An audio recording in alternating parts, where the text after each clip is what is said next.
like a star. I cling to a dream, a happy dream. But in this hard world full of suffering, I found it out that dreams are not what they seem.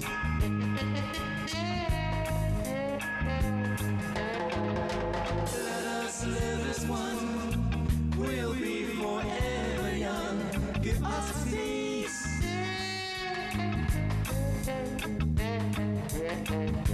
Let us live as one, we'll be forever young.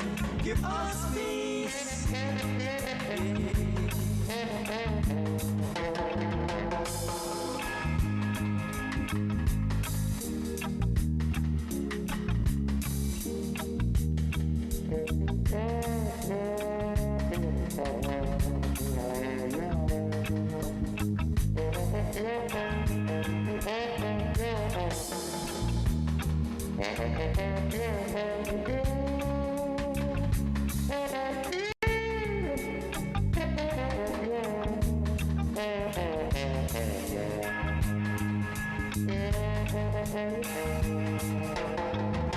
Let us live as one, we'll be forever young. Give us peace.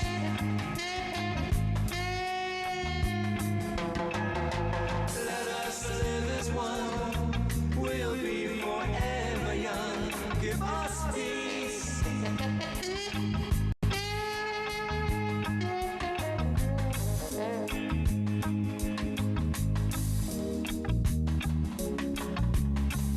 All around the wide world, people say the same. Let's give it a chance, maybe less chance. Why should we do what we don't wanna do? We've got our pride, that's every girl and every man.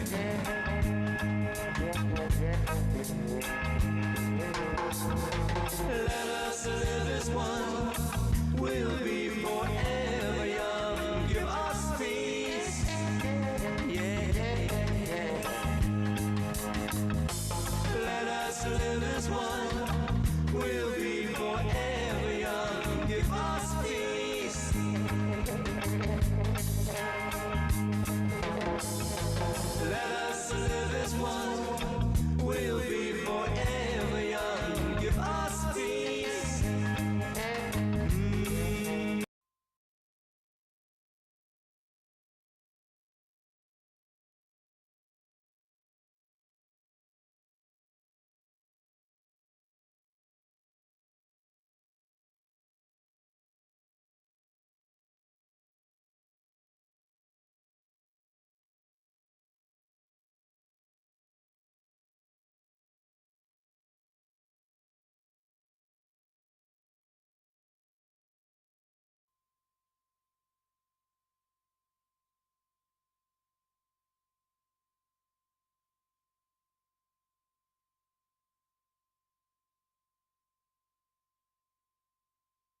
Good afternoon, everybody. I call to order this Finance Committee meeting for May 12th, 2025.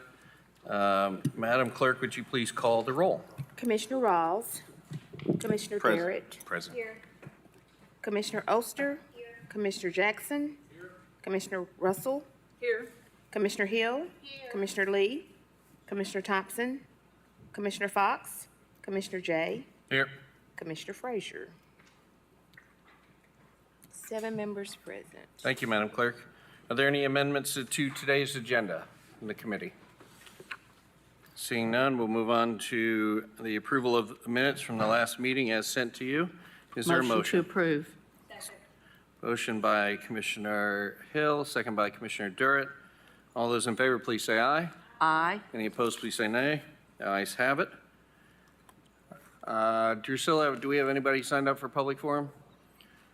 No one is signed up for public forum. We'll start right with a summary report and information provided on Knox County Schools from the Knox County Schools Finance Director, Mr. Ron McPherson. If you would please join us at the podium, state your name and address for the record, please. There's a digital copy of this report in your agenda. Oh, hold on, I gotta hit the red button there. Hold on. Probably have to put the battery in.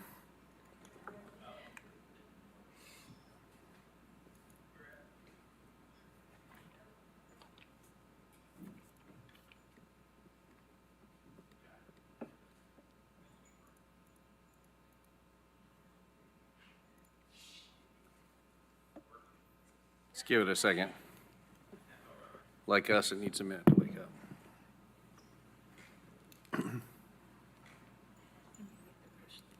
Yeah. Just hit the red button, and when it gets fired up, it'll get going there.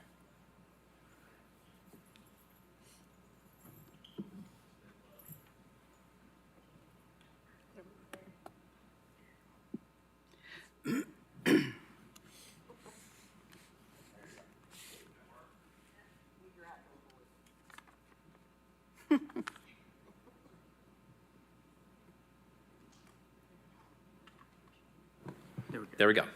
All right, thank you. The introduction wasn't supposed to be this difficult, so thanks for the help. So thank you, Mr. Chair and members of the committee. I'll try to be brief. I know we have a full slate on the agenda. So this is a report through 3 quarters of the fiscal year. I would still characterize this as we're in a solid position. Fund balance, we're at probably about 13% of our budget, which is significantly higher than the 3% required minimum that the state requires school districts to maintain, and actually a little above the recommended minimum from the GFOA. So on paper, we look pretty good from a reserve standpoint.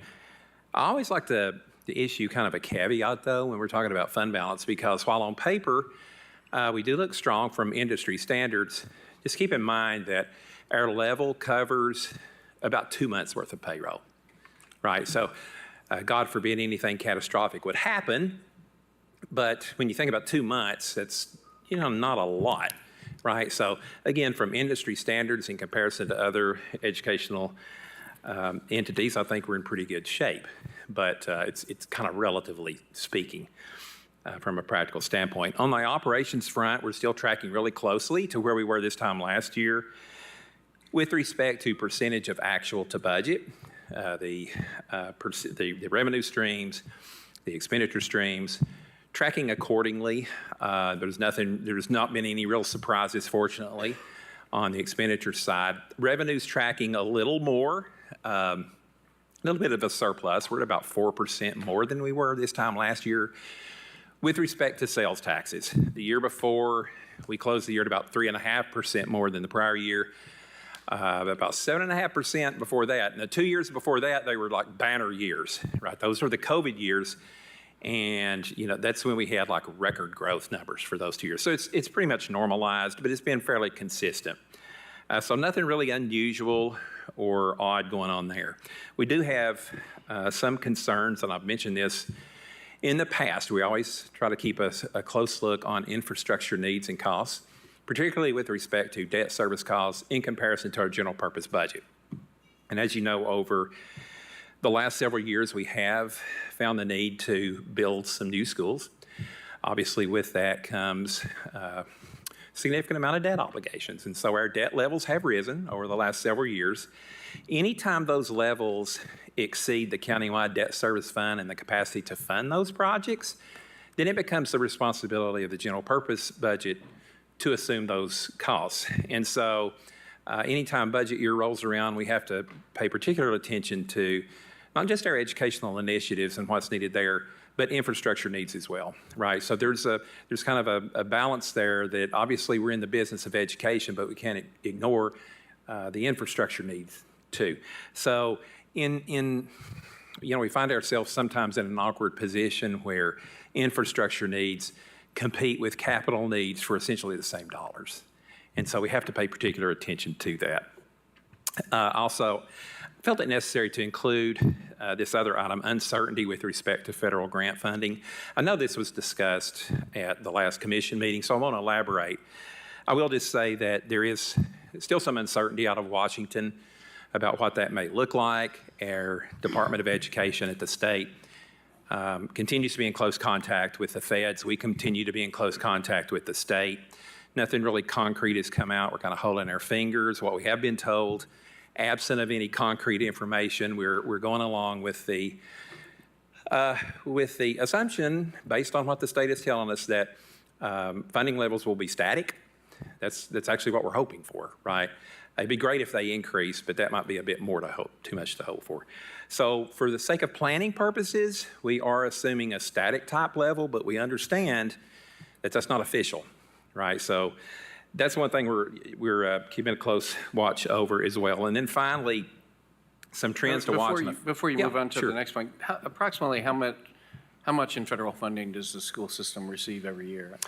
Well, the bulk of this would be, I'm going to say probably 60 some odd million, not counting ESSER. Don't hold me to that, I'd have to look. I can tell you that with our title funding, it's close to $20 million.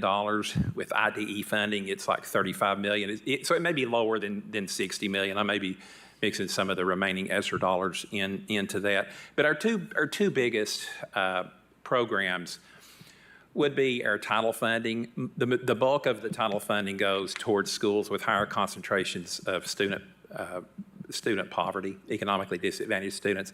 IDEA relates primarily to special education needs, students with disabilities. Keep in mind also, this funding it essentially supplements over and above what we can do in the general purpose budget. So we can't find ourselves cutting the general purpose budget in favor of one of the federal grants, right? Because that would be what they call supplanting, which is you can get in some really serious trouble with the feds if you try to do that. So it is supplemental, but we do rely very heavily on those funds. But the bulk of that would be special education, and then title funding would be the two biggest ones, and those are the ones we always keep our eye on. We do have some about $1 million worth of Perkins grant, which goes primarily towards career and technical types of education. But we are kind of on the edge of our seats waiting for those numbers, because here we are in May, and then principals still need to be doing their budgets, right, for that title, the title funding and so forth. So we are working with them. Our federal programs department is working with them. And again, based on the state's guidance, to assume a same general level of funding, but we've also made it very clear to principals that, okay, this is kind of soft money for now, but we'll continue to work with them on that. Last thing, I think I kind of feel like a broken record because I keep this on here all the time about things to watch for, and that would be future economic conditions. Consumer spending, we rely very heavily on that on our budget. Sales tax is probably maybe a third or more of our funds, our general purpose budget. But also in regards to that, TISA, which is about 49% of our budget, of course, relies on that at the state level. So any downturn in consumer spending would have very negative impacts on our budget. Fortunately, we haven't had to encounter that for a number of years. And we continue to see really favorable results. We're at about 4% more than we were this time last year. So we continue to see surplus dollars collected year over year.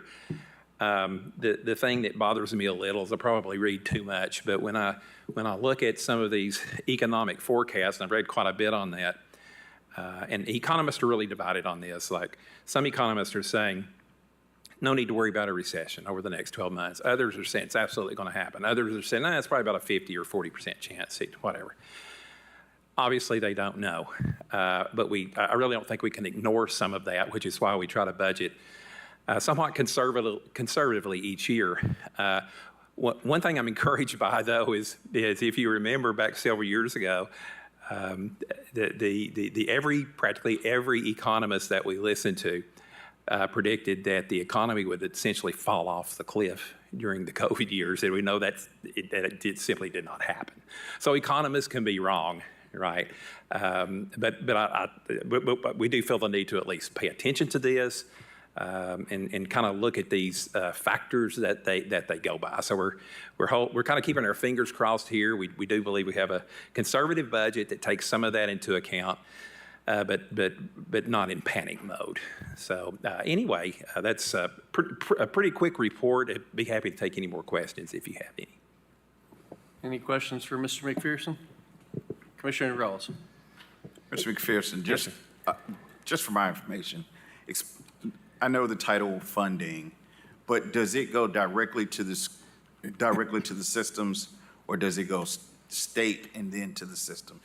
It goes straight from the feds to it goes from the feds to the state, and then the state then allocates accordingly based on the economically disadvantaged population of the district. And then at that point, the district will then do what we call a spiral. They will then rank schools according to the percentage of their economically disadvantaged students, and then we will allocate accordingly based on that. We'll allocate more heavily towards those schools that have a gretter concentration of poverty. Remind me what that title funding was for Knox County?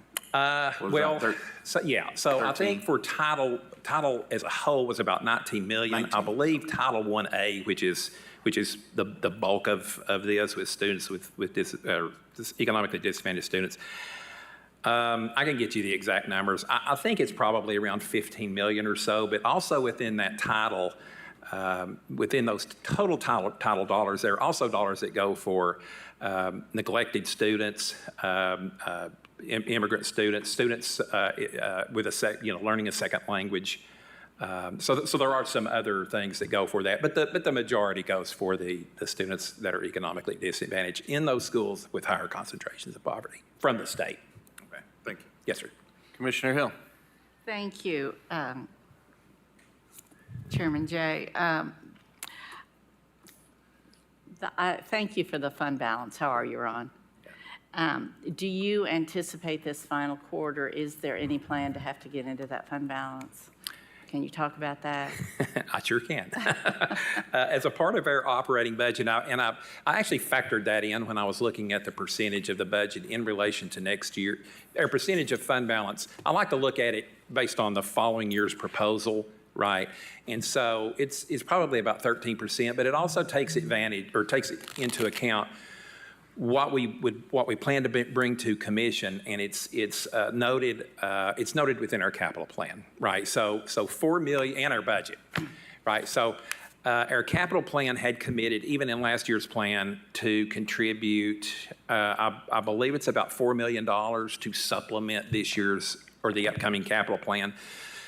What that does is that does save us money over a 20-year period, right? That probably saves us a couple of $1 million over a 20-year period. Mm-hmm. Anytime we can pay cash instead of borrowing the money, it's good. We also plan to use $4 million to actually pay off a particular bond. It's an old Q-SCAB bond. We owe probably about $3 million a year. We only have we have like a year and a half remaining or something like that. Yeah. So if we can pay that off, we actually free up that annual cost of debt which would be principal and interest over time. So we can pay that off, not incur any, there's no prepayment penalty to that. We can avoid those interest charges. So number one, it pays off a bond a couple of years early, and then number two, it creates capacity in our general purpose, so we're not having to dip into that to pay for that debt. It's a great question. Yeah, and that's great. I love it when we're able to do that and not jeopardize, the Right. minimum requirement. Yeah. Also, just relating to our grant money, and these questions you may not know, but would you happen to know how many employee positions are directly related? And I know it's soft money and they're not, they're not guaranteed employment. I understand that. But do you know how many school personnel positions are tied to that money? I don't, but I can get that. I Okay. can tell you that quite a number would relate, particularly with IDEA. I can tell you quite a bit of that would relate to educational assistance. And it's not unusual that when we have, in the past, when we have given salary increases in the general purpose budget, those same increases or that same growth has not accompanied the grants. And so what we found is we've had to supplement some of those positions in general purpose. Understood. So And what is that total amount that we have to supplement? 'Cause Yeah, it's significant. Yeah, we've had to do that over time, from time to time. Yeah. I don't have that at my fingertips. I just know that.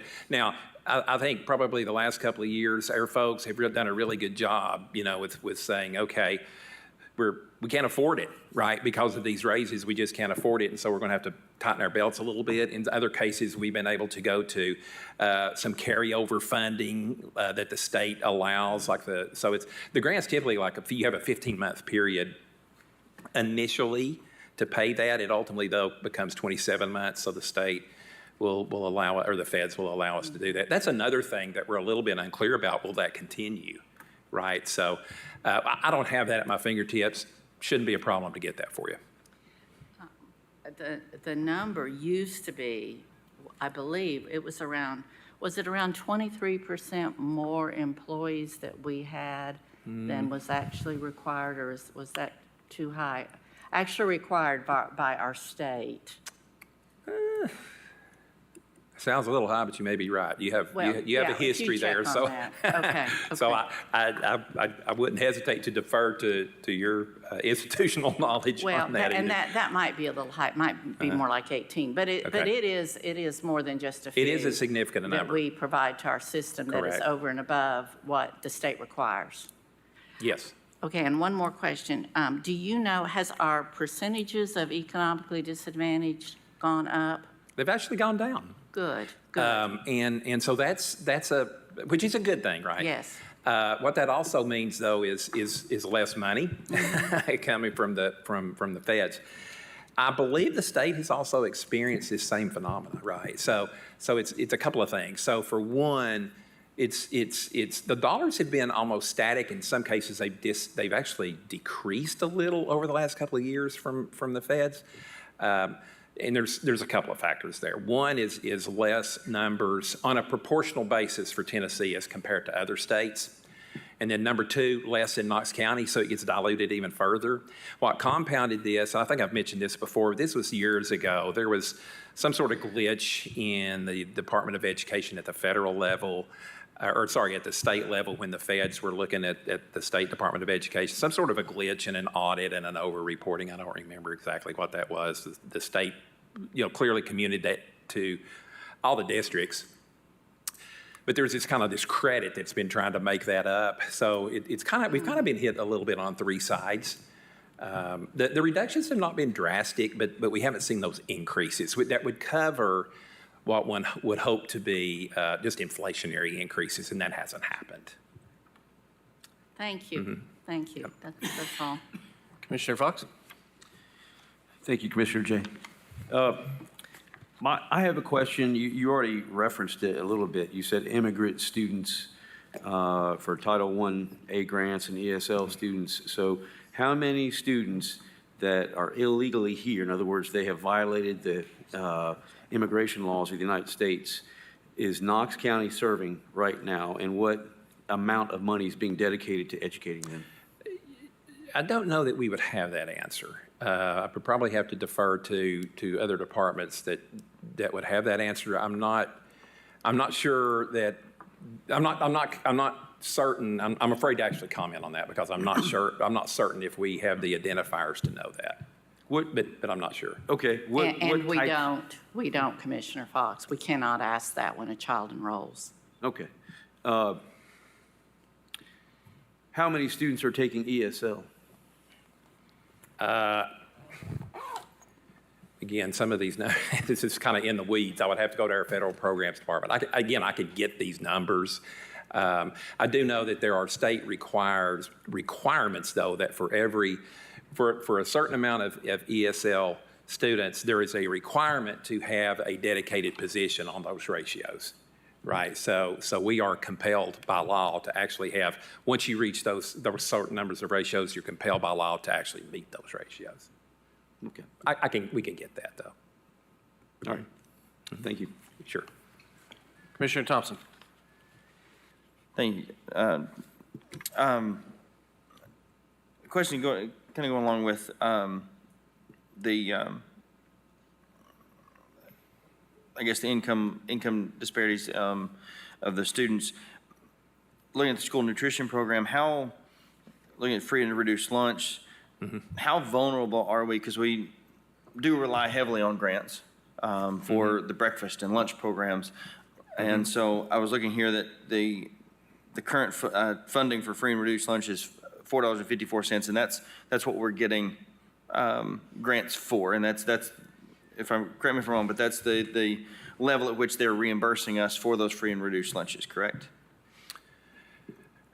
Probably we're would need to talk $3.50 with our school we're charging nutrition director, but we do $3.53. we heavily reliant upon United States, the Department of Agriculture reimbursements for that fund, yes. Okay, and so knowing that, the children here, if they're not well fed, then they don't learn well either. Yes, sir. And we're taking responsibility for them while they're in our care. How vulnerable do you predict that we are for these programs being reduced or us having to find other local funds to fill that void? Yeah, I think that's a great question, and unfortunately, we've heard some conflicting reports. We've heard that this would be something separate as opposed to any decisions that's made with respect to Title I or IDEA. So we've heard that, but it is federal funds, right? And so I have personally not heard of any planned cuts for that. I think that what has us a little bit on edge is kind of the lack of information and some of the volatility that's occurred with other grants, and I think that's a little bit of why we're approaching this with caution. But again, we're just proceeding with business as usual as the state has told us to do until we hear anything further. So we're very much hopeful that we wouldn't see any significant cuts into that program. But that's definitely, I'm glad you mentioned that, because that is definitely a significant amount of funding, probably, I probably shouldn't guess here, 25 million or more probably. Yeah, it looks like according to USDA, that 18.7 million, and USDA breakfast is 5.4 million. So it funds the majority of our budget in school nutrition. So yeah, that's definitely one we keep our eyes on. In fact, if you took IDEA, the Title I, you took school nutrition, those are going to be other than ESSER, and of course that's slowly evaporating away. Those are our biggest ones. Okay, and then looking here at the just certain line items where it's purchased food costs, is that something you bid out on a multi-year basis? Obviously trying to maintain quality of the food. Right. Right. So that's handled. So school nutrition's a little bit different. It's a separate entity. While it is, nevertheless, it's a unit of Knox County Schools. So our food service director largely manages that. So, but yes, they would be subject to procurement requirements as well. Okay. Thank you very much. Yes, sir. Any other questions from the commission for Mr. McPherson? Thank you, sir. Thank you, sir. Appreciate the report. Thanks. Next on our agenda is a summary report and information from our finance director, Mr. Chris Caldwell. If you would please join us at the podium. Give your name and address for the record. And you have a digital presentation as well to follow along with. And I didn't see a summary report on the digital version, but maybe that's in email? No, we didn't get to that. Okay. Ultimately, it's not changed that much, and so we'll just talk about that as we go. Chris Caldwell, 400 Main Street. Good afternoon. You have a monthly financial update that goes through March. We will go through that a page at a time, and then please stop me if you have questions. You can stop me at any point, and then we'll go from there. I'm old now, so I can't see without readers, so I can't see you now. But if you turn to page 4 of the document, it's their summary schedule, which is what we typically focus on a lot. And I'll just touch on a few things related to this. As we said, this is through March, so 9 months of the fiscal year. If we look at the general fund as it relates to revenues, you will notice that we have collected to date a little over 177 million. Compared to a year ago was 181.9. So we're actually below where we were this time a year ago in collections by a little over 4.7 million. And we'll talk a little bit about that. And so that is, so revenue down as it relates to to the general fund. And then skipping down a little bit to engineering and public works, you'll see we have collected about 15.5 compared to about 15.9 a year ago, so down about 400,000. Debt service fund, 80.6 compared to 78.6, up 2 million. It's not as good as it seems. We moved 4 pennies in this budget from schools to debt service, so that number should be higher than what it is. And we'll touch on a minute on what relates to that. I won't touch on schools. Ron touched on that. If you go down to the expenditure side, you look at the general fund again, 171.5 million in expenses. A year ago was 166. So expenses up about 5.3. So if you take the increase in expenses and the decrease in revenue, general fund is net about $10 million down from where it was a year ago. A lot of that on the revenue side relates to property tax ratio. We've talked about that time and time again, about the impact of that ratio. The assessor has told us that equates to about $9.6 million in loss as it relates to revenue. That's not all just in the general fund, right? So that's general fund, debt service fund, and schools. And so we definitely feel the impact of that property tax ratio as we're ending FY 2025, and as we've discussed, its impact is still in the FY 26 budget, which we will talk about at some point today. And so, once again, property tax ratio being at 71% impacts business, personal property, public utilities, and we also know that as businesses will protest their property tax, they will also ask for that ratio to be applied. And so when that happens, then they can also get a reduction there. So that's kind of the impact that we feel. Mr. Caldwell, will you, just quickly, since you were talking about the discount ratio, we made a decision recently about when and how we do assessments, which will eliminate the ability for utilities and some companies to ask for a discount. Correct. Can you talk about that 100%. for a second? So this commission, along with the property assessor, and with the urging of the comptroller of the state, you all agreed to go to a 2-year cycle, a 2-year reappraisal cycle. What that does, that 2-year cycle takes the property tax ratio off the table. That ratio by state law only applies if you do a 3, 4, 5, or 6-year reappraisal cycle.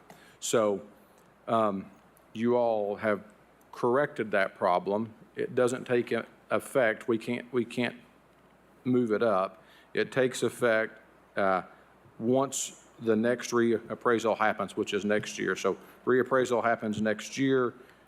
We will have a new certified tax rate then. And then going forward, we're on a 2-year appraisal cycle. Does a couple of things, right? So one, there is not as big of fluctuations as our citizens see currently in our 4-year cycle. So it becomes more routine and not as big changes for them to see. Two, to Commissioner Jay's point, it takes the property tax ratio off the table.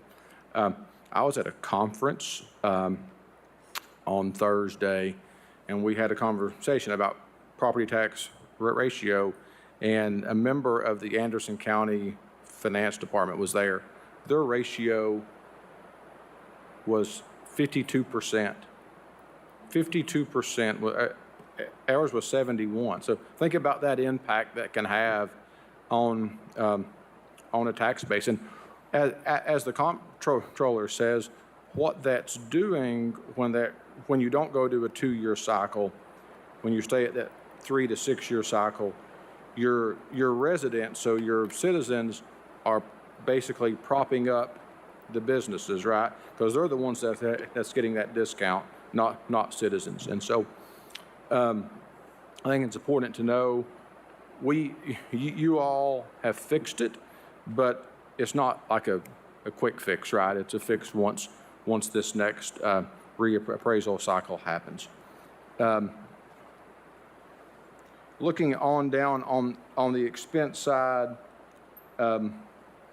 I would point out that total expenses, looking at total operating funds, is about $25.5 million more than a year ago. That's to be expected, right? So what did we do? We had raises, right, in January.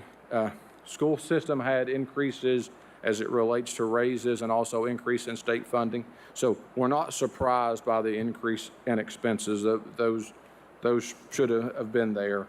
But when you look at the net numbers on the bottom of that page, if you look at revenues and operating transfers in, we're about $1.4 million more than a year ago. So revenue's basically flat, right?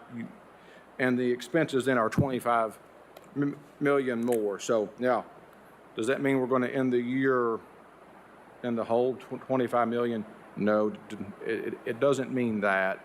What it means is these budget surpluses that we've experienced the past few years will basically flatten out, right? So schools, general funds, some other funds have experienced budget surpluses, and from what we have done in the budget in 25, and because of the property tax ratio, budget surpluses will probably be flat if they exist at all. Questions about this page before we go on? Going on, we'll go to page 6. Chris, could you please pull the mic closer to you? We're trying to compete with the rain here, and it's harder and harder to hear. Mother Nature does not like me. It's okay. Most people don't. Speak up. Okay. Page 6, general fund. This is looking at local option sales tax just related to the general fund. So when you look at that, at the middle box, the last sales tax that we got was for April. So we get that at about the 20th of April. It's for February sales. You probably got my email unless you have programmed all my emails to go to your junk file. You got an email from me basically saying that countywide, including the city and the town of Farragut, that our sales tax was down 2.4% countywide, right? And so I think that's important to note. That's February collections. The county part was actually up, but you can get that by just a change of spending habits. But countywide, we were down 2.4%. Curious to see if that's a trend and where that goes. And so, but the important part here is we are still through April or through February collections trending about, say, $1.2 million ahead of budget. So we had budgeted in the general fund and solid waste about 13.6 million in local option sales tax collections. We're projected to get in at about 14.7 or 14.8. We budgeted in 26 about 14.2. So that just kind of shows you there's little room there for error as it relates to our portion of local option sales tax. Turning the page to the school piece, that number really took a hit in April. Our projection in 26 for sales tax collections is about 253.4. We're going to be like right at that number to end this year. That's a number that probably, if you ask Ron from a budget standpoint on 26, is a little scary. But we'll have to see how the rest of this year trends as it relates to sales tax. But for the year in 25, ahead of budget projections by probably $6 million or so. Then the next page, page 8, engineering and public works, once again trending at about 10.4 million with a budget of 9.6. I'm sorry, 9.8 was the budget for 25. Our 26 projections about 10.5, and so engineering and public works basically is trending about what we had projected for in 26. We'll go to page 9. We typically don't spend a lot. Well, before we go to page 9, any questions on sales tax as a whole? Local option sales tax. Can't see your light. Oh. So- Okay. Commissioner Fox? Yeah, thank you, Chairman Jay. I just to recap, you're saying we're down a little bit this year across the board when it comes to sales tax revenue? I would tell you that in April we were down. We have trended the last few months about flat. April, which is February, collections was down 2.4%. When you look what I would call county-wide, which includes the city and the town. So we have saw a flattening. The state has been flat pretty much the whole year. Interestingly enough, we've stayed a little ahead of them. I think it's going to be interesting to see what we see the next few months as we close out this fiscal year, and gives us an idea of how we projected FY26. But definitely the last couple of months of flattening has occurred in local option sales tax. But you said the county portion, like the non-city portion of the county, actually was a little up. It was, yeah. Okay. So county portion was up, city portion was down, and Farragut was pretty flat, okay? So let me just say, things that can change that. There is a new Chick-fil-A that opened in Hardin Valley. It's the first Chick-fil-A in the county, if you're curious. I'm not promoting Chick-fil-A. I want to give you an example. If you're a fan of Chick-fil-A, you used to not be able to go to that one, right? So you probably went to the one maybe in Turkey Creek, right, which happens to be in the city. So if you changed your habits, then that can change sales tax. That's why I think it's better to look at it holistically from a trending standpoint, because it's showing what we're doing as a whole. But on the county side, it was up a little. Okay, thank you. Page 9, we never spend a lot of time on this, but this property tax analysis page, you see a 5-year average compared to FY25. You see that that's down 2%. That's probably just all ratio, right? So that ratio definitely has an impact in everything that's going on. Then if you go on then to page 11, I'm going to focus on page 11 as it relates to property tax, and I'll explain why. So if you look at FY25 through March, our total collections were 123.4, okay? If you look at what we collected in all of 24 in this fund, is about 125.8 right next to that, right? So we are about 2.4 million down in this fund on property tax, current property tax, than where we were, than where we ended the year, okay? Those last few months, April through August, we collected about 1.9 million last year. If we did that again this year, we'd be about 500,000 less than where we were a year ago. So it's just showing you that the actual numbers are a little lower than where they were. So it's the first time that I can remember where you can look at current property taxes and actually see it go down, right? We usually been trending up like that, you know. Not big increases, but certain increases just because of growth.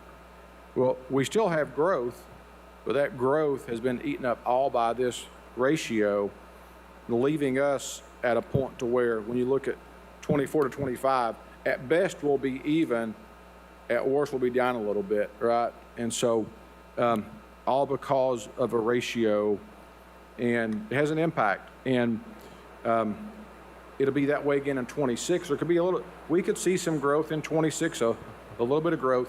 That ratio still plays a part. There is a little more growth in 26 than in 27. In 27, when we get to budget FY 27, it's like, I kind of explain it like this. It's like the leprechaun from Lucky Charms comes in with a pot of gold and says, you can have your money back now. Here's your 9.6 million. I mean, it seems odd, right? But ultimately, every bit of that, quote unquote, I call it a discount, I get my hand slapped. Every bit of that discount from that ratio comes back. So KUB, not to pick on them, but that amount goes back to 100%. They don't get that ratio anymore. Any business, personal property doesn't get that ratio anymore. So all of it just comes back. And so when we get to FY 27, we're going to see, like, you know, based depending on what the economy does, but if it's pretty consistent, big increases, right? All related to property tax, because the ratio comes back to 1% or 100%, and as Commissioner Jay said, stays at 100% for the foreseeable future. It never goes back down. That just shows you the impact. And so if you look at where we are today and what we have to catch up to, we'd have to collect April through August about $5.6 million in current property taxes to equal to where we were a year ago. We'll get close. We'll see if we get there, but we'll get close. But just shows you the impact that the ratio has. Go ahead. Just as you finish this executive, Commissioner Rawls had a question. Mr. Caldwell, can we go back to the debt service for a second on page 9? So it said 25%, 26. Do we trend up 27, 28 more than that 25% in the debt service fund? What page are you? What page? On 9. 10, probably 10. Oh, is that 10? No, the bottom of 9 No, it's has 9, debt yeah. service. Oh, that Bottom- page there? Yeah. The debt service. Yeah, fund, so yep. ultimately, in 26, the portion of debt service as far as the breakdown by fund will stay the same. So that's what we have allocated to pay for the debt service fund. To answer your question about pending debt service payments that are coming, right? So we know kind of beginning in 27, 28, and then in 29, we see some big spikes, right, as it relates to our debt service payments. And so a few things that will go into that. We've got reserves, and let me talk about this. A lot of people think when I just say reserves, they think we have one rainy day fund. Keep in mind, we have a rainy day fund in each fund, right? So when I talk about there's a $30 million rainy day fund in debt service, that's set aside strictly just for debt service. You with me? So the 100 million that we have in the general fund, I think it could be all is about 100 million, is set aside just for the general fund. So we have 30 million set aside for debt service. At that point in 27, 28, and 29, some of those reserves start to get used, right? Because ultimately, unless we have more sources coming in to pay for those debt service payments, they're going to come due regardless, and so we have to pay them. So unless there is more revenue coming to pay for them, we could move pennies from other funds to debt service to pay for those, but then you're kind of cutting operations at that point. So we have always anticipated these payments coming due, okay? Are they uncomfortable? 100%, absolutely they're uncomfortable. Will they basically eat our reserves? They will, 100%. I mean, I'm not saying that they'll all go away, but a lot of them will go away. There could be some things that happen along the way that can benefit us. If interest rates go down, we may refund some debt that can save us some interest. We're always looking for things like that. Some things that we have done, as an example, I talked to Commissioner Jay after the budget address, who ran me down and said, your numbers have changed in here from last year related to debt, and they have. And the reason for that is we have not issued the bonds for FY25 yet, right? So by doing that, we have pushed back some of that interest cost, which lowers that amount a little bit. We'll eventually issue debt for 25, but we got to a point of time to where we have spend down requirements on bonds. So when we issue bonds, you got to hit certain spend down requirements. So just to make it easy numbers, if we issued $100 million worth of bonds July 1, okay, and we issued them July 1, we've got 6 months to spend 25% of those bonds, and to actually show those expenses. If we do not hit that spend down request, then any interest that we earn on that debt, we got to send back to the IRS. We had to do that with the 22 or 23 bonds. We didn't hit our spend down. It's 25% in 6 months, it's 50% in 12 months, it's 75% in 18 months, and it's 100% in 2 years. If you don't hit those spend down requirements, then the interest that you earn, which for us can be substantial, you've got to send that back. That interest income shows up in the operational budgets of schools and ours. So when we don't hit spend down, it's a big deal, right? So because we did not hit spend down in 22, we've been trying our best to hit spend down on our 23 and 24 year bonds before we even issue 25, okay? So that's what led to some of the changes from 25 to 26 as it relates to those numbers creeping down a little bit. Ultimately, it could benefit us. It looks like interest rates may creep down at the end of this year. So when we issue those bonds, we could be in a better spot than we were.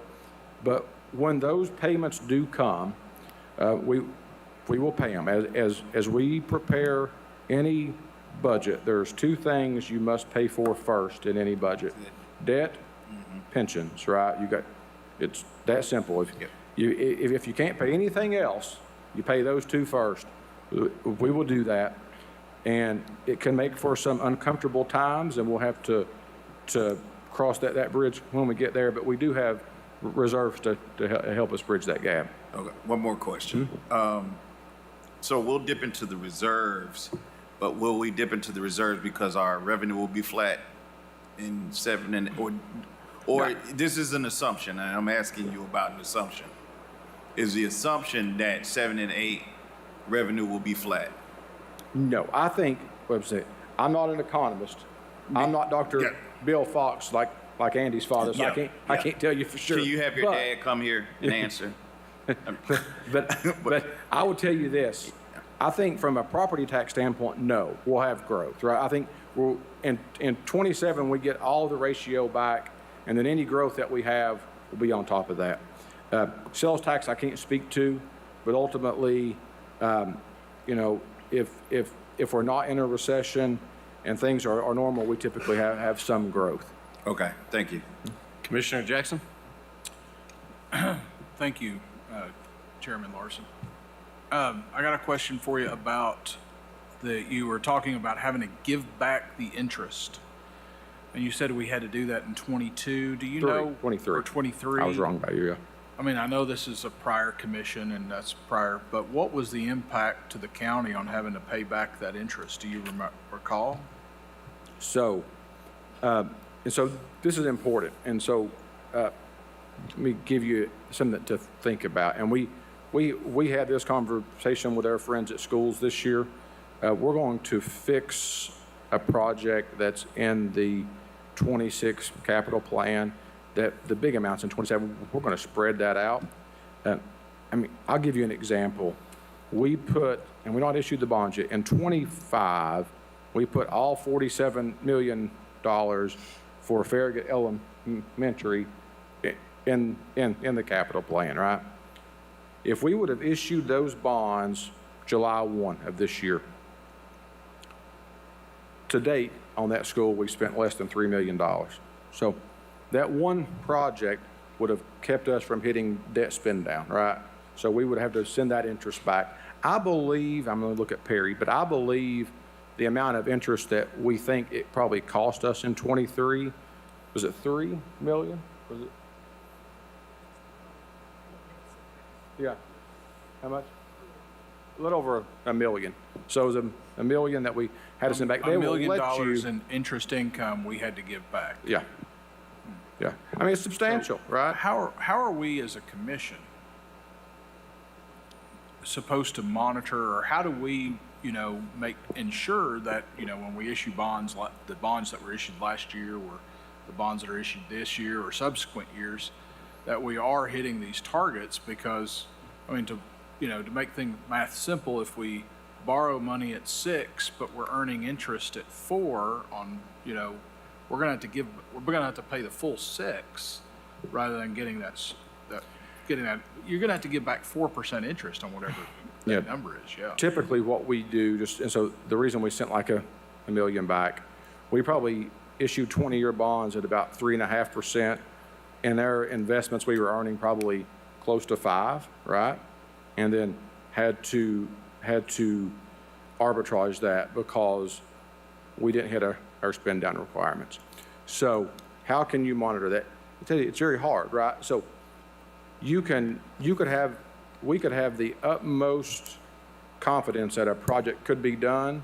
It could hit a snag, and then you not hit that spend down requirement. It's based in the aggregate of the amount of bonds that you issued plus the interest you earned, right? So we monitor it with our financial advisors. Selfishly, I would say this to you. If we're in a disagreement with a department on how we should structure debt, I would say listen to us. I mean, I'm not trying to be rude. We're going to fund the project, but if we can't hit spend down, then we're hurting ourselves, right? And so our department's always done a really good job. It's not me, just so you know. They just send me up here to speak and smile at you. But ultimately, we will structure it in a way that we think we can hit those spend down requirements. In 23,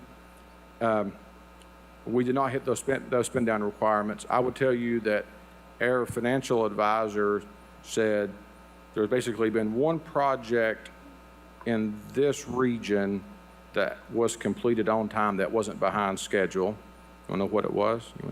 Can you guess? Baseball stadium. The stadium. It was the one thing that wasn't behind schedule and was completed on time. Everything else is is late in nature. The tendency, though, from a department, whether it's a county department, whether it's schools or whatever, is you want to put all that money in year one, right? Because I've got to get that project funded, because if I don't, what if they don't fund it in year two? I would just say to you all, we put things in here from the standpoint of our spend down on the bonds have to equal the timeline of construction, right? Because if we don't do it that way, then we're going to get in trouble again and not hit spend down. And I guess to my original question, though, is, as a county commission and as finance committee, how do we monitor and how do we know and recognize that we might have an issue that we may end up losing $1 million or even more? I think it's when we come to you at finance committee and say, we have an issue, right? Like, as an example, we got an email a week ago that basically, was it a week ago from Stephen, that said, you need to draw down or spend $5 million by the end of May, or you're not going to hit your spend down requirements on 24, right? So we either spend in capital $5 million by the end of May, or we won't hit our spend down requirements. Now, do we have control over that? No, and really, I mean, we can't say, I need you to build that really fast, or send us a really big bill. I mean, you're basing it on the hopes of when we project how that spend down is going to go, that the construction falls in line with that. We really have, and I'll tell you this, and it's nobody's fault. That is a hard conversation to have with the department when they want a project funded, right? Because they think they need it funded right away. Well, I get that, but if what we're saying is we're going to fund it, but we're going to fund it over your spending schedule. So if you know it's going to take 18 months to build a building, then that's what should be mirrored in the capital plan, not everything in year one. And I think because of arbitrage being a real thing now with higher interest rates, it's become a bigger issue, and so we got to pay closer attention to spend down in these. Listen, we think we're going to, just so you know, I'll put you at ease. Our senior accountant who's over debt doesn't think there's going to be an issue with hitting our $5 million at the end of May. So you can put your head on your pillow tonight, feel pretty good, it's okay. Now, we won't know that until then, but we think it's okay. But we rely on them to tell us when our spend down is, and not because of me, our person at Raymond James says that Melanie Wilk, who does this for us, he's never saw anybody as good as her as nailing spend down. So we're typically really good. Was one year we weren't, right? And it could be a project that just got delayed. And when that happens, if it's a big one, it can be big. Commissioner Hill? Oh, sorry. Are you still? Well, just to your comments, Commissioner Jackson, and correct me if I'm wrong, Director Caldwell, but this wasn't a surprise. We knew it was coming. And if there was any way that money could have been spent to avoid that penalty, it would have been done. It genuinely was delay that was just beyond Commission's control and certainly beyond the executive branch's control. And I think a lot of it too, and you'll remember this with your private work, right, is everybody after COVID, there's all this money to spend, right, and everybody's trying to get all these projects done, and we have this December 26 timeline to get these projects done. What happened? Everybody's trying to rush to get it done, and there's not enough work to go around, so things get delayed. I think that was part of the problem with 23. We don't think we're going to have an issue in 24. We will wait and issue 25 probably no earlier than December. And then it puts it, listen, I would tell you this, some counties smaller than us, they don't have that luxury, right? They have to make sure that they have to issue debt July 1 of that fiscal year to fund capital projects. Thankfully, we're not that way, and we have really good cash flow, and we can we can float some of that, and then it helps with our spend down. Next. So pages 12 and 13 of your document will be kind of messed up. There was a error in the tax rate as it related to debt service and schools fund. We have made a correction. So it looks really wonky in March, but from a percentage standpoint, it will be right going forward. And then if you go to page 14, that's the hotel motel fund. You will see that through April, which is February collections, just the composite trends about 2.7 million ahead of budget. We had a budget of 11.5, trending to bring in probably 14 to 15 again, which is typically where we were a year ago. So that fund continues to do well, I should say. We're seeing a little bit of a flattening, but it's not dropping. And so that's at a pretty healthy level. You go to page 15, that's wheel tax. Wheel tax through March is about 600,000 more than it was a year ago. Our budget for 26 was about 15.3. We're probably on pace for about 15.5 this year. And then go to page 16 and we'll look at court revenue. You'll see that chancery and probate are about 27,000 down, which is about 10% down. Criminals up about 465,000. Circuit civil and juveniles up about 126,000. And so that's where we are through March. If you have any questions on that, I'd be happy to answer anything. If not, I can happily sit down. Seeing no further questions, thank you very much, Mr. Caldwell.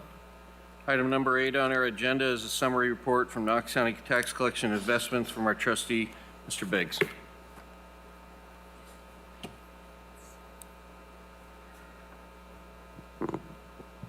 Hello, I am Linda McGinnis, and I work in legal and collections in the trustee's office. And Justin had a prior engagement, as well as our CFO. She's on leave this week, Pearl Mathis. So you're stuck with me. But Chris Caldwell did a great job about talking about a lot of things that we already have on our report as far as collections and things like that. We're still getting a great rate at First Bank at 4.65, and on our money market account with Smart Bank at 4%. Our core investment portfolio has grown to $45 million now, which is yielding an average of 2.8% on our investments. And that's being used as a hedge for debt service payments and things like that. Or when we don't have a BEP payment, we use that money then. And then Pearl had the interest analysis through the end of March. So this would be from September through the end of March. We have earned a total of $8,550,000 in interest this year. Okay. And as Chris spoke, our collections for the 2024 tax year is at 96.52%. $296 million. We're down about $10 million in collections for 2024. But it's about the same as it was last year. But of course, the percentage is down because the levy is up. So tax relief went down a little bit. We do have some pending applications as far as tax relief is concerned, but the income on the tax relief program is only $35,000. So not as many people can qualify for that program, and that's the reason why you see the reduction in numbers.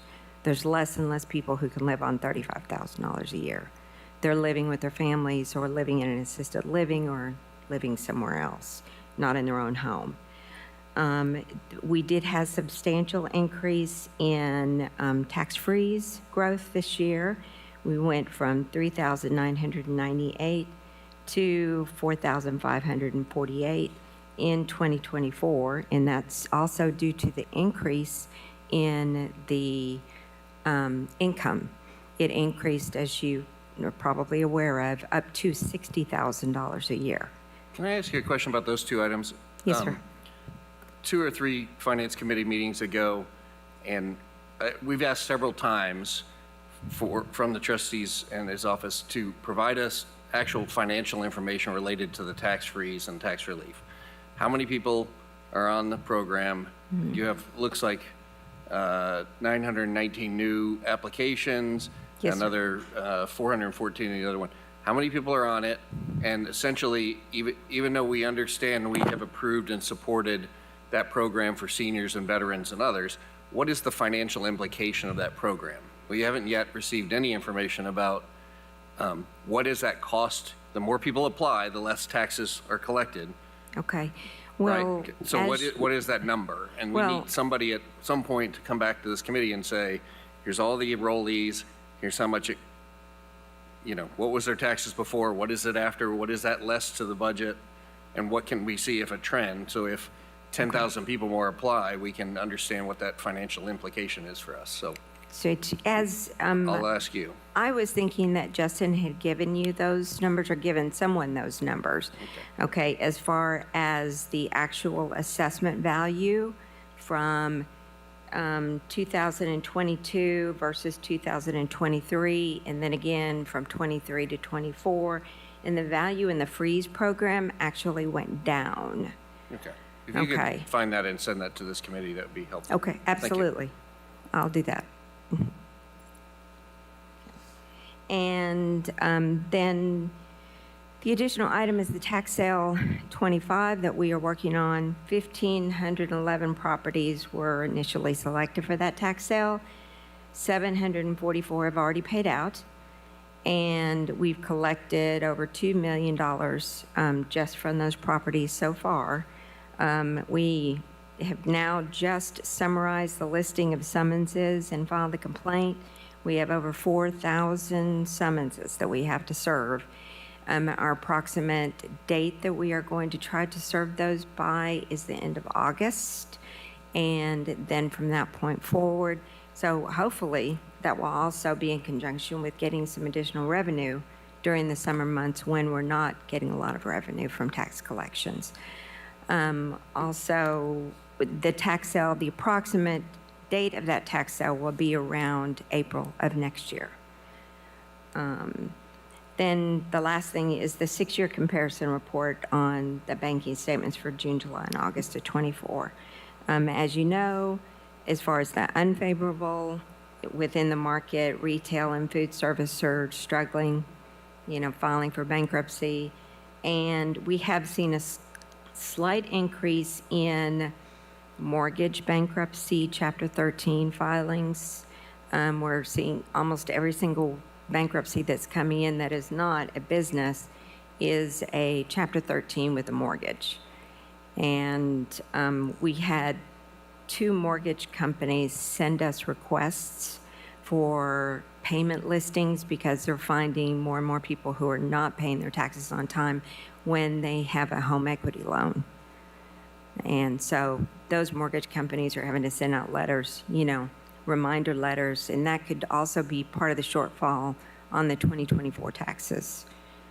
And the only additional thing that we're doing is just watching the interest rate, make sure it doesn't change, along with Stephen, who helps us with our investments to get any additional possible investments if something matures in between now and the next few years. We go at about 3.5 years on our investments. A little bit every single year, that way they don't all mature at the same time. So, does anybody have any questions? Anyone? Commissioner Jackson. Well, first of all, to let everybody know, I kind of looked up the 30-day treasury while we were sitting here, and it's at 437. So if we're making more than the treasury on the bank deposit, that's excellent. As a Yes. banker, we usually try to keep that below the treasury Yes. so we can make a spread on our money, but that's excellent.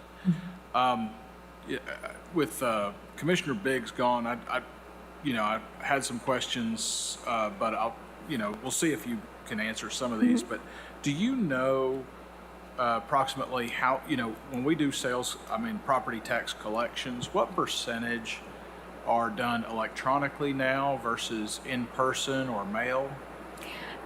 Well, actually, electronically, as far as payments are concerned, okay, I would say a considerable amount are done through electronic payment. We have more and more people paying with credit cards and e-checks than ever before. But we still have quite a few people who want to mail in that check or deliver that check, hand deliver that check. We are aware of other counties in Tennessee that are trying to go to email their tax statement to them. And at this point in time, we just don't think that's going to work. You'd be surprised how many people call if for some reason they don't get their tax statement. They physically want a piece of paper, a paper copy for their, for the income taxes. But I'm not exactly sure what the exact percentage is, but I can find out. Okay, that'd be great to know. Do you all use a lock, for the paper that is mailed in, do you use a lockbox or is that just manually No, it's done? manually entered. Each and every single check is entered manually. But we do have a remittance processor. So what that does is for the time of years where we have bulk incoming, the remittance processor will transmit current taxes only. So if they only owe for 2024, it can read that check and automatically post. Then it's just a matter of adding up those checks manually to make sure that it matches what the computer has put in. So those are done with the remittance processor. Okay. And then how many satellite offices do we have in operation with the trustee's office right now? We still have just the 3 because the Farragut location is still closed. Okay, is that planning to be reopened I've heard that there were plans to have it open in the fall. in the fall? Okay. Is it undergoing renovations? Yes, Okay. for several years, from what I hear. I don't have any other. Commissioner Russell? Yes, actually, I believe the Farragut satellite office just reopened. Oh, okay, I wasn't aware of that. Yes. Commissioner Durrett? Thank you, Chairman Jay. Hi, Linda. Hi. I'm not sure if I heard it and I may have missed it. Did you say there will or will not be a tax sale this year? And I did hear 26, but Yes. no tax sale 25? No tax sale in 25. There was no way that we could file the complaint and get everything served and file, everything that needed to be done with the motions, the default judgment, and the publication until next year, to get You it said next there were year. 4,000? 4,114 Wow. to be Okay. served. All right, thank you. Commissioner Oster? Thank you, Commissioner Jay. This is kind of just a statement, and I wanted to just give this to you, and also that everybody would know. We are actually opening a new office over in Cedar Bluff with the trustee's office, the health department, the county clerk, and so the Cedar Bluff branch will be closed May 14th through May 16th, and then they will be open in the new location, I believe on the 19th. But that's a pretty big office that we use over in Cedar Bluff, and Yes. the opportunity is great because everybody is going to be able to do so much more in the office than they were with parking also. Could you also ask Trustee Biggs that he was supposed to get a list of the tax-free seniors to Chief Seymour for the Rural Metro? Okay. And they haven't received those names yet. So can you do that? Because their rates are going up, but they want to be able to tack on with you guys and not charge the seniors that are on tax-frees that Okay. amount of money. Now, I'll probably have to check with the law director's office to make absolutely sure that we can release that information. Okay. I don't know if you can or not, but, okay.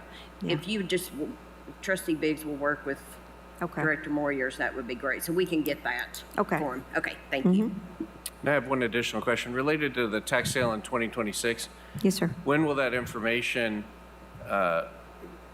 when will that tax sale list be locked in internally within the trustee's office? And when will that information be given to the commission and to the public?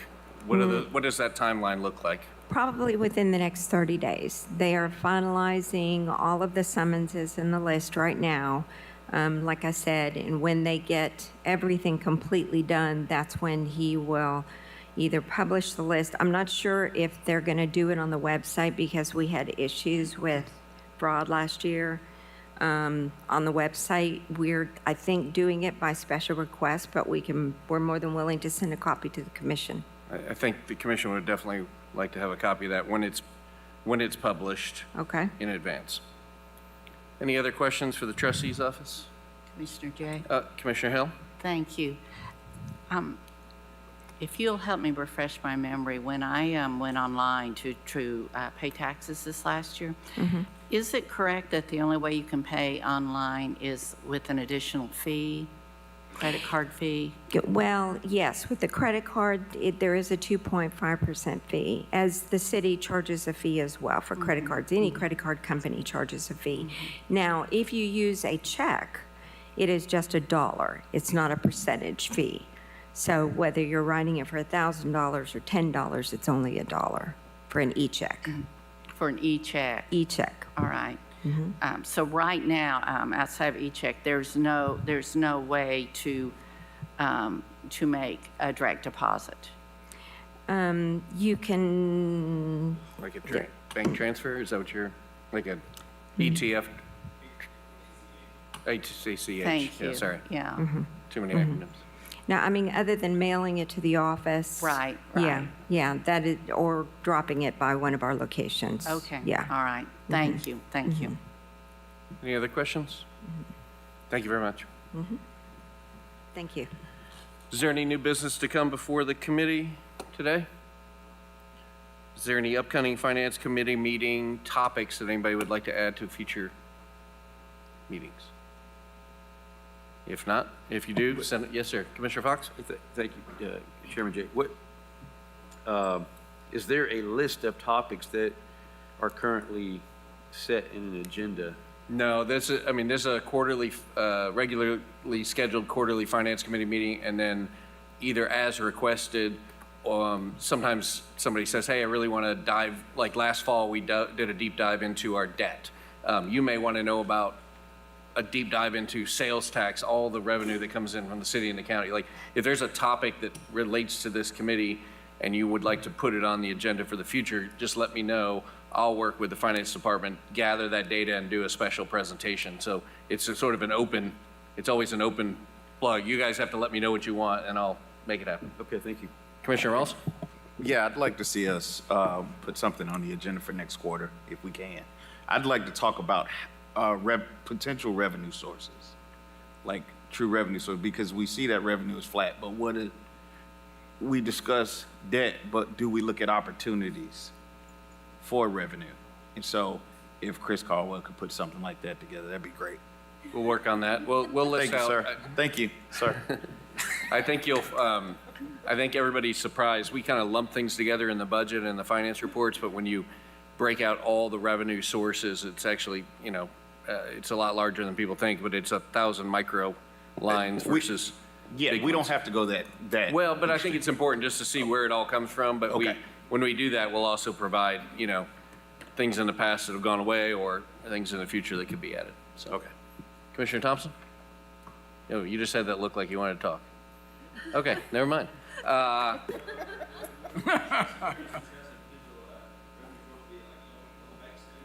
No, we do not need a big sale in Knox County. All right, is there anything else we've come before this committee? Yes, Commissioner Jackson. I just wanted to mention one thing, just some economic analysis for the Finance Committee, is that I thought it was fairly interesting that we have a decrease in sales taxes. And this is from the Bureau of Economic Analysis. by the U.S. Census Bureau, and it is a percentage of your, the businesses that are impacted by tariffs as a percentage of your GDP, and in Tennessee, we're 21.5%. That doesn't mean a whole lot to you just hearing that, but where do you think we are nationwide, scale of 1 to 50, and how much these tariffs impact Tennessee? We're 3.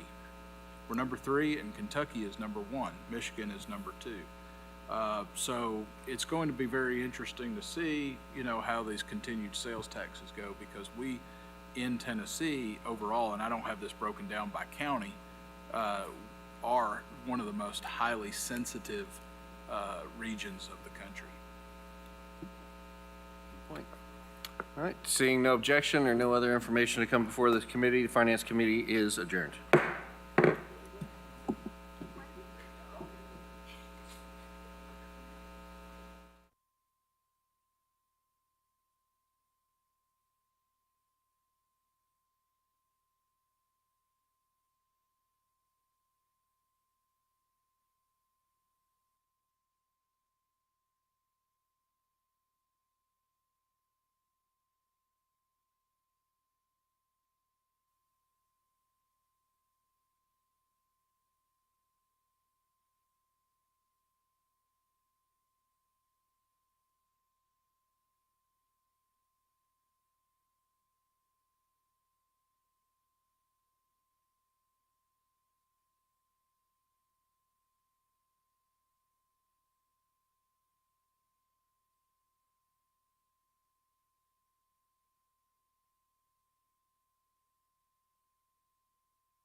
1, 2. People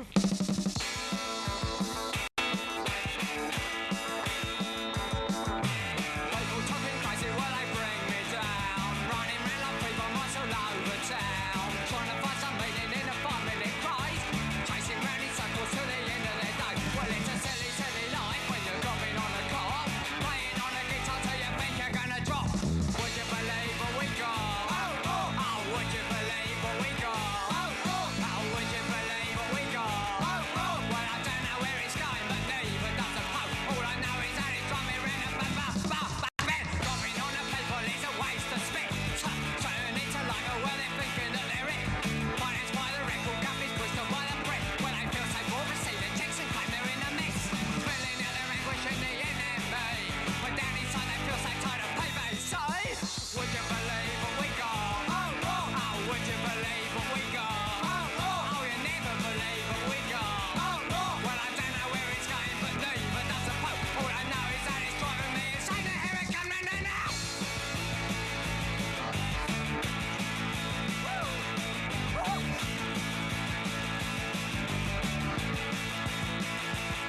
Well, it's a silly, silly life when you're sullied by the buzz.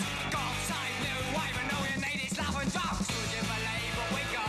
Oh, would you believe what we got? Oh, no, you never believe what we got.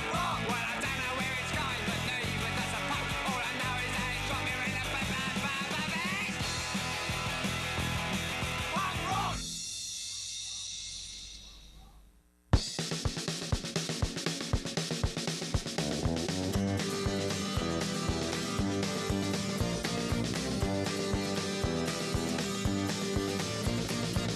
You're with me every single day and every night.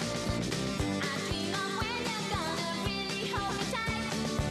Just as the stars above, I need to shine the light. I need you, you, you. I need you, you, you. I need you, you, you. I need you.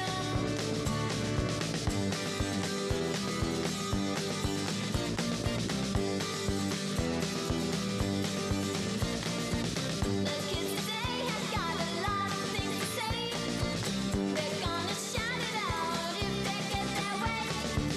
There's just one thing I want, I need it every day. I need you, you, you. I need you, you, you. I need you, you, you. I need you.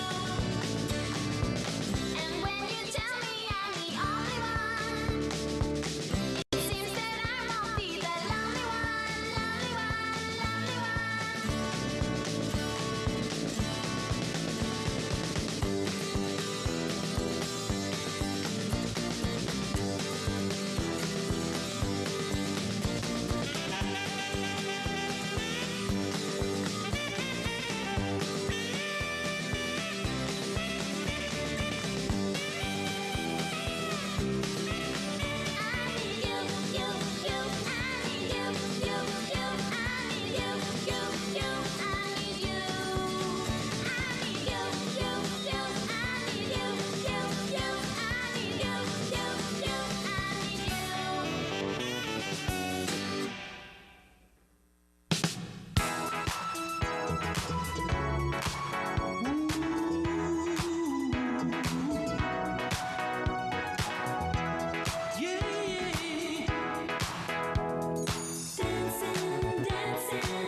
We're dancing in the street.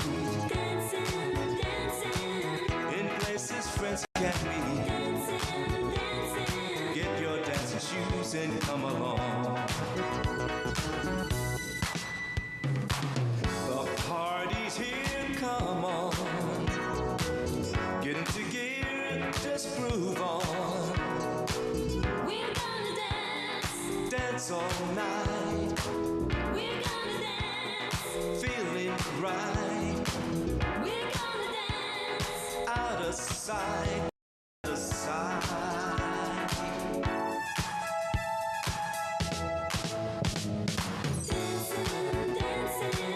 We're dancing in the street.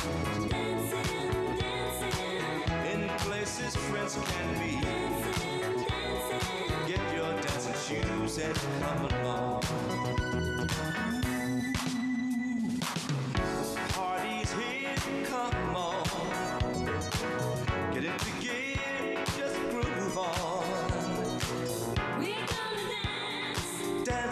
tonight. We're gonna dance.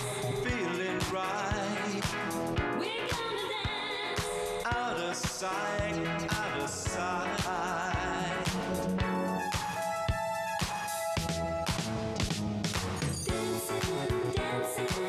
We're dancing in the street. In places friends can meet.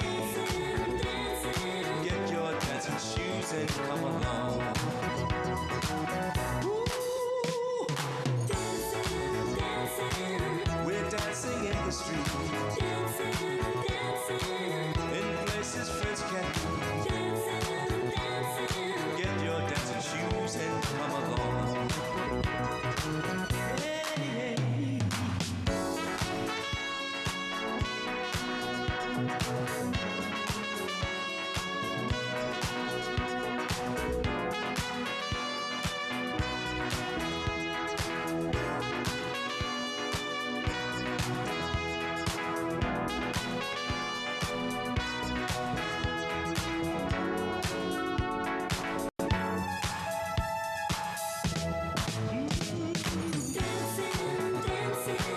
We're dancing in the street.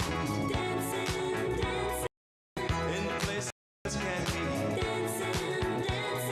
Get your dancing shoes and come along.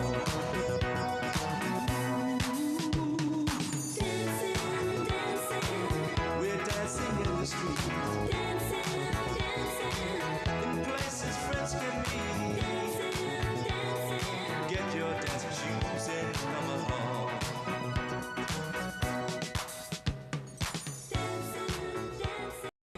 We're dancing in the street.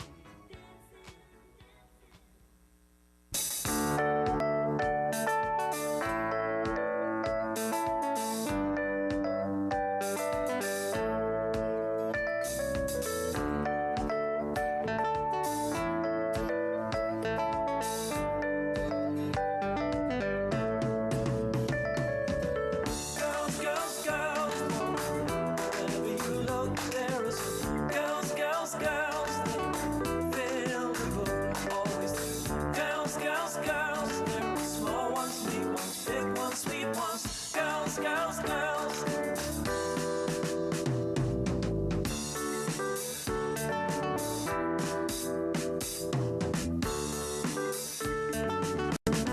Helen launched 1,000 ships. Monroe gave us those luscious lips. Jean Moreau was a waking dream. Cleopatra ruled the Nile, teaching Caesar what was style and love. Don't forget sweet love. Girls, girls, girls, wherever you look, there is girls, girls, girls. Fill the book, always do. Girls, girls, girls, there are small ones, big ones, big ones, sweet ones. Girls, girls, girls.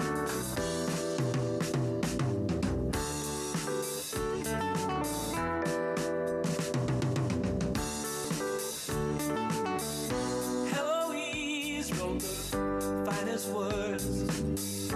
Joni writes songs we all have heard. Nell Gwyn launched 1,000 jokes. Queen Victoria blew a fuse, told the world she was not amused by love. Don't forget sweet love.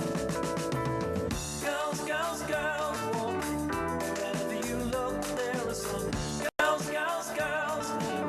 Fill the book, always do. Girls, girls, girls, there are small ones, big ones, big ones, sweet ones, small ones, big ones, big ones, sweet ones. Girls, girls, girls.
Monday, May 12th, 2025. The purpose of this hearing is for discussion and public input of the proposed FY26 budget. Madam Clerk, please call the roll. Commissioner Rawls, Present. Commissioner Darrett, Here. Commissioner Oster, Here. Commissioner Jackson, Commissioner Russell, Commissioner Hill, Commissioner Lee, Here. Commissioner Thompson, Commissioner Fox, Commissioner Jay, Here. Commissioner Frazier. 8 members. Thank you. So we do have county employees here, directors of departments, and we also have some of our nonprofits here to be able to answer any questions that our commissioners have. I will go ahead and start with Director Caldwell. And if you want to have any comments to commission, I know we just heard you just a few minutes ago, but you have the floor, sir. Thank you so much, Madam Chair. Chris Caldwell, 400 Main Street. Ultimately, we can discuss whatever you want to discuss. We can go through anything in the budget book that you want to go through. If you want to hear from people in the audience, that is fine as well. I guess I will just start by taking your questions, and we can go from there. Thank you. Do any commissioners have any questions for Director Caldwell?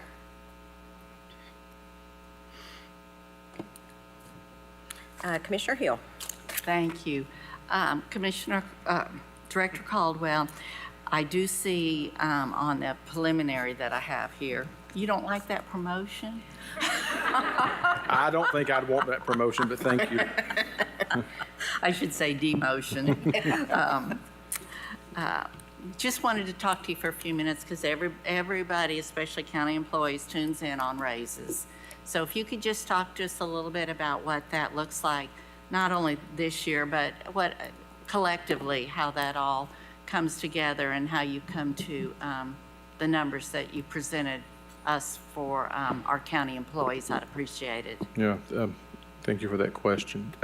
So ultimately, you'll remember, as we did the FY25 budget, and that when that got approved, there was basically a 2% raise in the FY25 budget for county employees. Then we came back in, I guess, November or December and asked, and you all approved an additional 2% for county employees this past January for a total of 4%.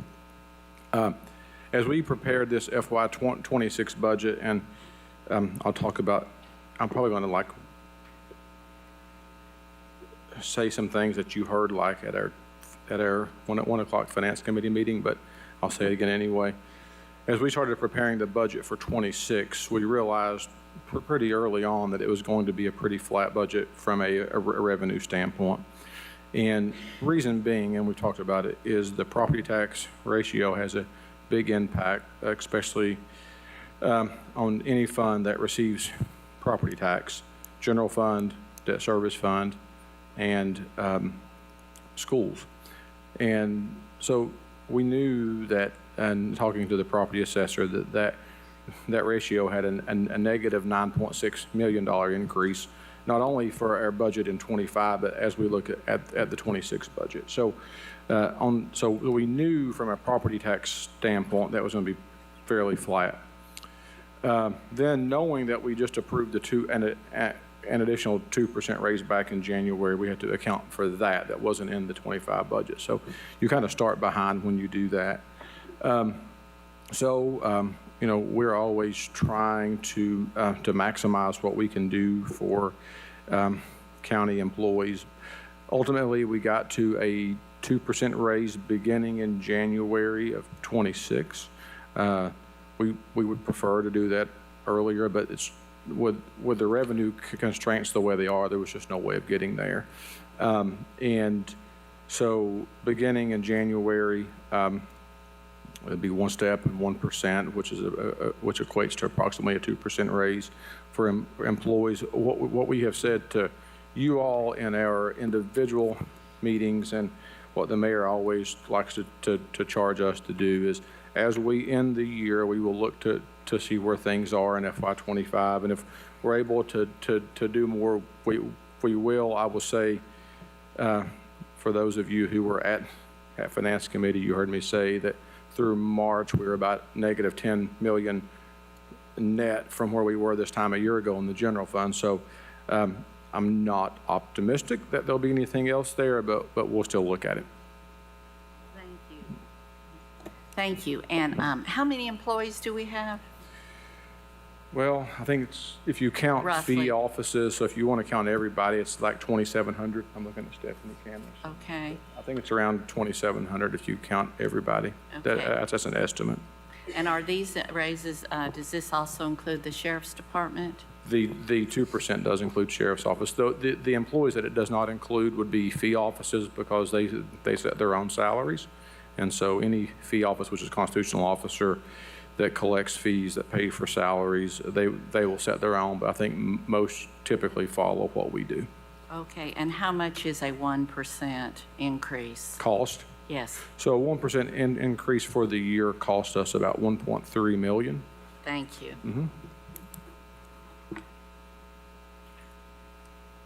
Thank you. Do we have any other questions for Director Caldwell?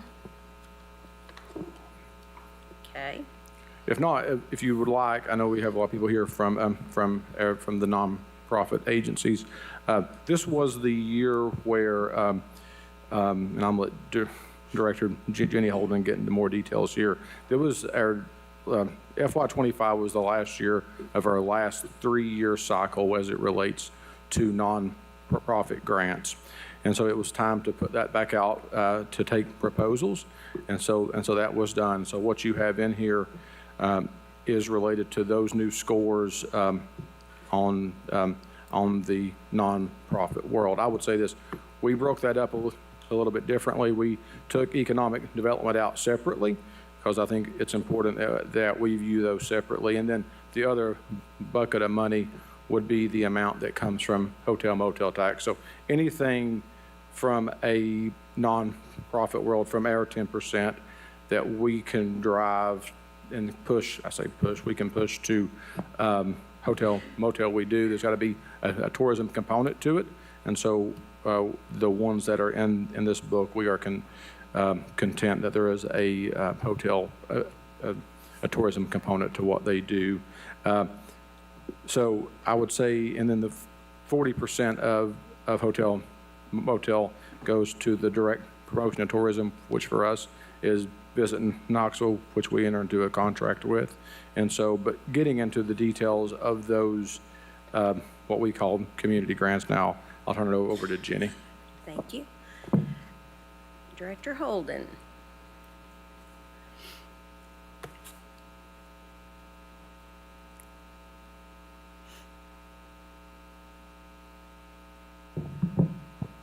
Jenny Holden, Grants and Community Development. We released our notice of funding opportunity, which is just a packet that we put out in the community to say, hey, we have this new funding cycle opening up. If you're interested, please apply. We had about, I think it was 73 applicants this year, with a total of $457,000 to allocate to nonprofit agencies. So clearly we could not fund all of those. We had a panel of experts that scored the applications, and we were able to fund. You will see next month we'll bring some opioid contracts to you as well, but using a little bit of opioid interest funding that we have available right now and our local dollars, we were able to fund 27 nonprofit agencies out of the 73. Okay. Thank you. Commissioners, do you have any questions for Director Holden? Everybody's being very quiet. All right, I'm gonna turn it over to Commissioner Hill again. Well, I just wanted to comment that through this past year, we have had some pushback from some of our commissioners on several of these items. So I just would please encourage any of these commissioners that have questions to please, let's get them out now. Let's get them talked about so that when we come to approve this budget next month, we are not delayed on it. So that's just kind of a comment to all of us in general. Thank you. I appreciate that.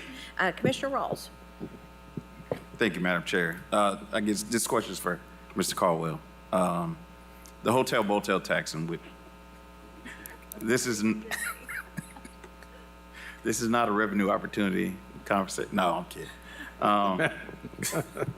Y'all had to be at finance to understand what he's mad. He's mad at me, y'all.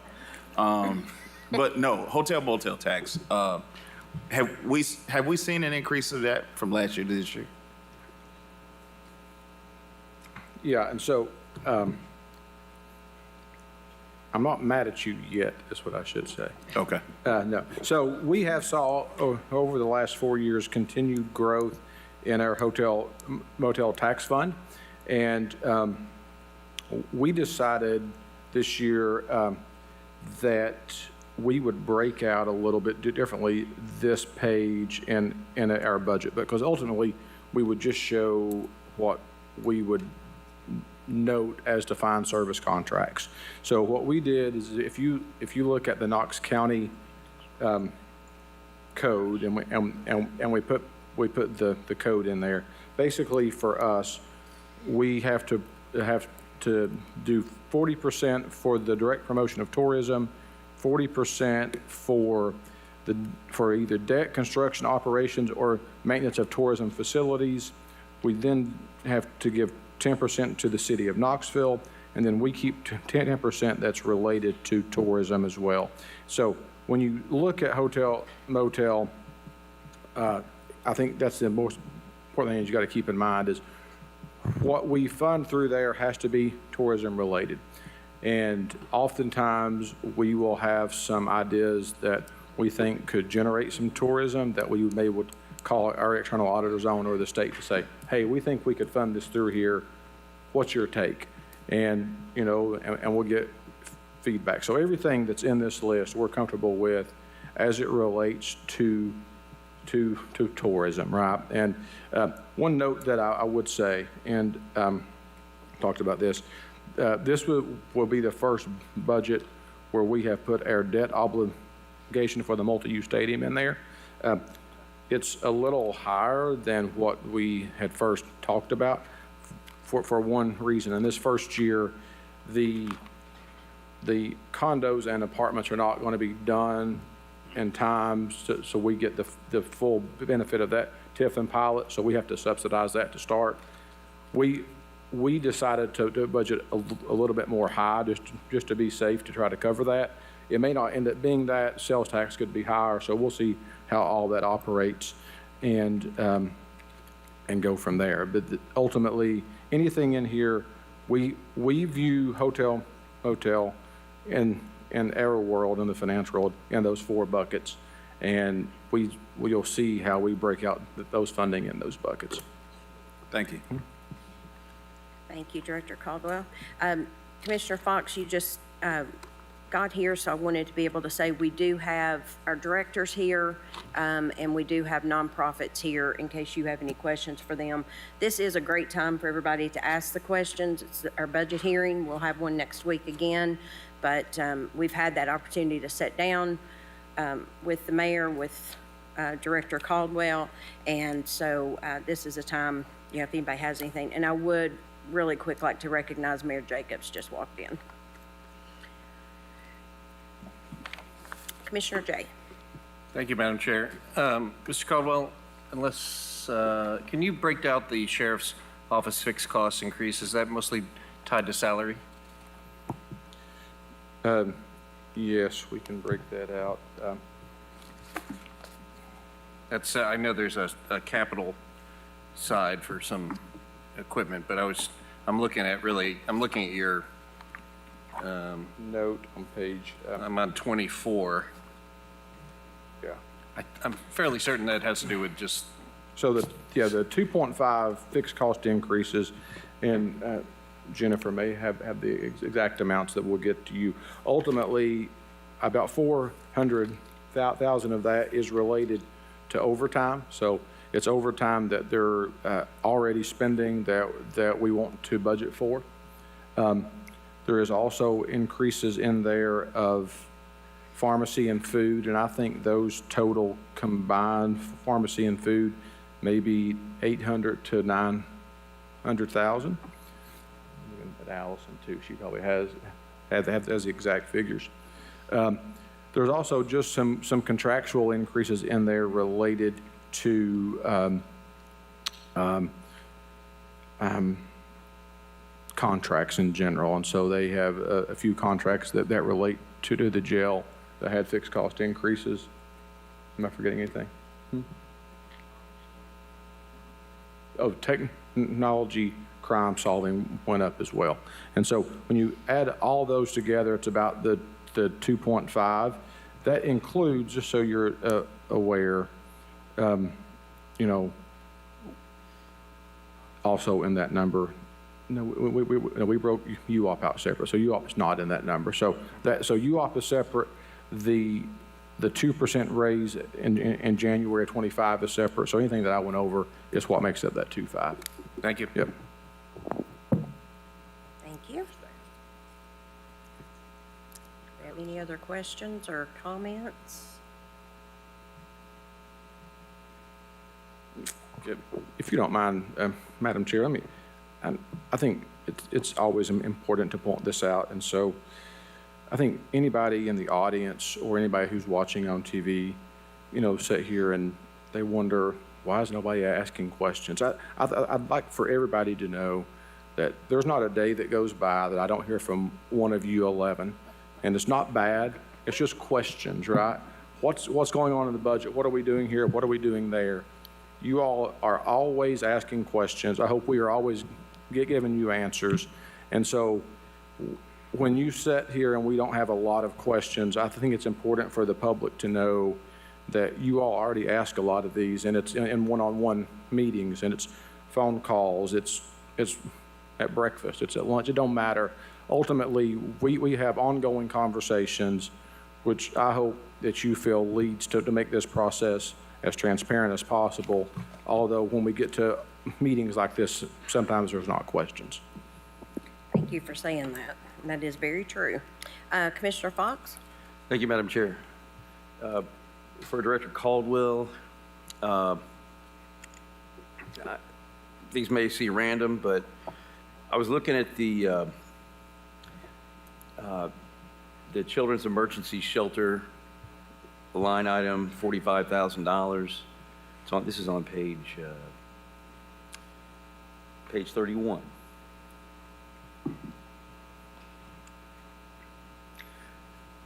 And is that, right now, Knox County is receiving a grant? Is that what this is reporting for that particular item?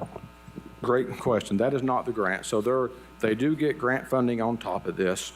The two items on this list, CASA and Catholic Charities with the asterisks by them, those are funded in juvenile court judges' operational budget. So these are general fund dollars on top of the grant that you're referring to. So those are in their budget. We just show them here because we enter into a contract. But those do appear in Judge Irwin's budget, so they're not separate, but we show them here just because they are a contract. Okay. So, and my question to you is, how much of the money used to fund Judge Irwin's contract comes from grants rather than Knox County tax revenue? Can you say that offhand? Well, no, I have to, we'll get that answer for you. Okay. I know. Because I think this ought to be funded 100% by Knox County dollars. For one thing, we know this from the federal government, the grant environment is unstable. But I think, we are servicing Knox County citizens, and I think Knox County citizens ought to fund this. And I'm just saying that to you. I'd like to make room in the budget to fully fund that with Knox County dollars and continue contracting with Catholic Charities to run the program, because they always have run the program. Yeah, we'll see. We'll get with their office and figure out how much of what funding is grant funded related to their total, and I'll email you. Okay, yep. Thank you. Thank you. Commissioner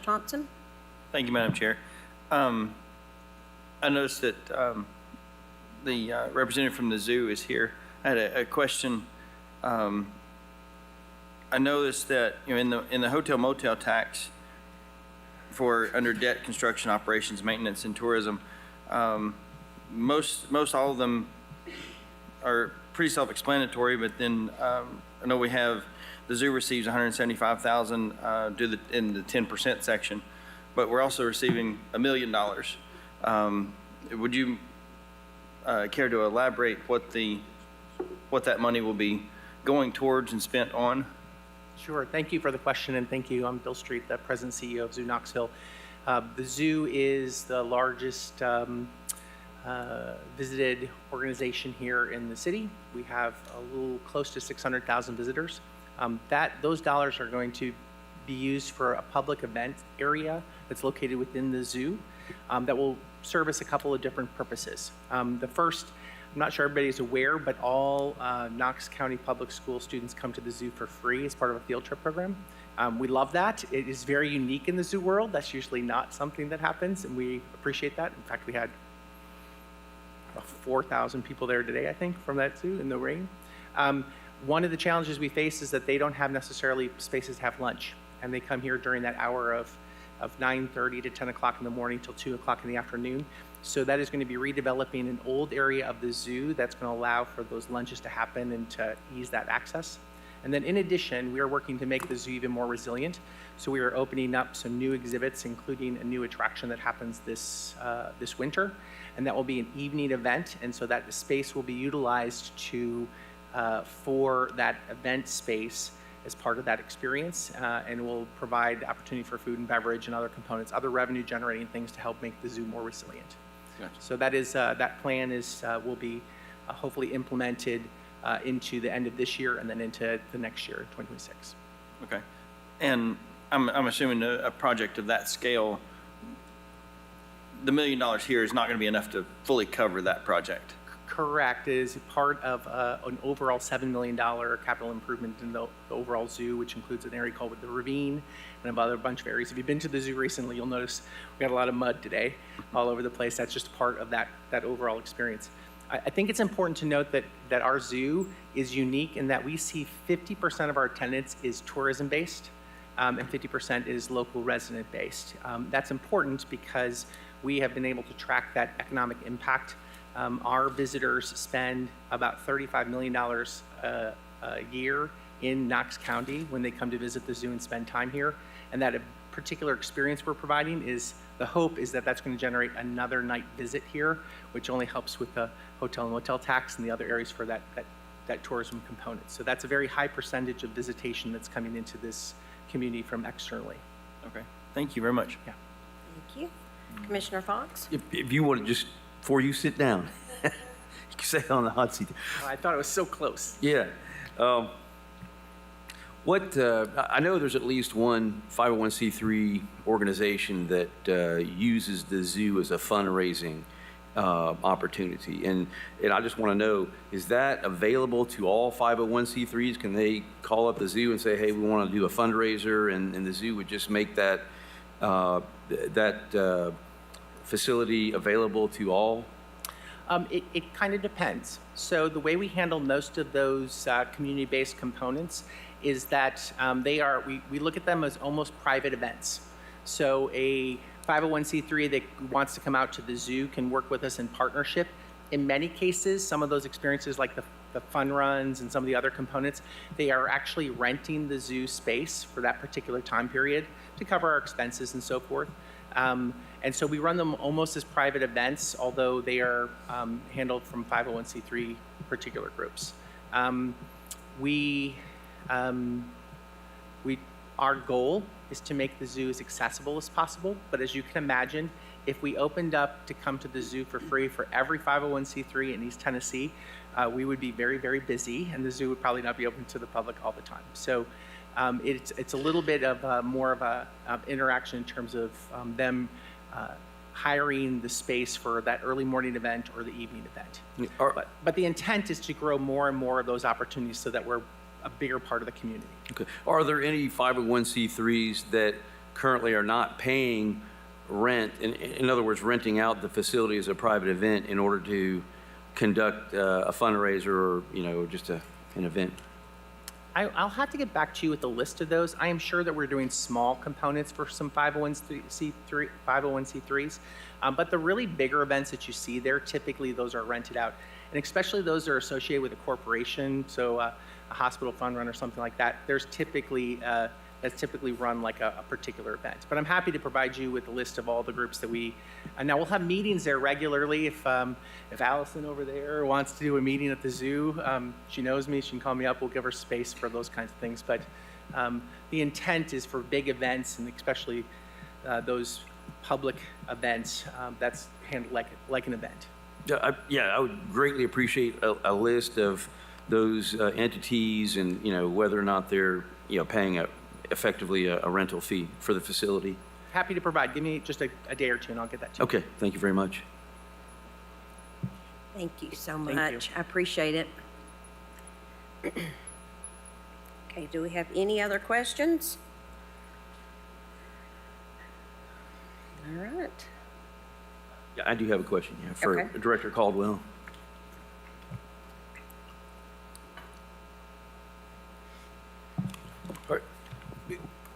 I'd like to know a little bit more about the process for all the recipients of money from Knox County. The process of an entity getting approved for money. You're saying like the nonprofits, yeah. Hi, Commissioner. We released a notice of funding opportunity back in January, and that went out community-wide to let folks know that our new 3-year defined service grant cycle was opening. I believe we gave everybody about 30 days that we had that application open. We had about 73 applications. Once those came in, we put together a panel of experts. We had somebody from Knox County Schools, people from Grants Community Development, the Health Department, United Way, our procurement department that scored those applications. And then once those scores were finalized and tallied, the decision on how to fund was done based on the top scores. Okay. And is there a way that the commission could be provided with that all that decision-making? Absolutely. Okay, I can great. send you all a spreadsheet today that has all the scores. And we were actually, and I said this a little earlier before you got here, we had a little additional opioid interest funding that was available this year. So we were able, the top applicants that their programs fit for the opioid funds, we actually are going to plan on funding some of those, but that's all included in the spreadsheet, and I'll send it to all of you after the meeting. Great, thank you. You're welcome. Thank you. All right, well, seeing no more questions, I want to thank you. I want to thank everybody for making yourselves available today. I know the weather was nasty and sounds like it probably still is. So make sure you drive careful going back. And I especially want to thank Director Caldwell and his staff for your tireless efforts in this budget. I know that it has not been a fun process. Our second public hearing is scheduled for Monday, May 19th at 3 p.m. And if there is no further questions or comments to come before this committee, I will like a motion to adjourn. Got a motion on the floor by Commissioner Dura, second by Commissioner Thompson. All in favor? Aye. All opposed? The ayes have it. This public hearing is adjourned. Thank you.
can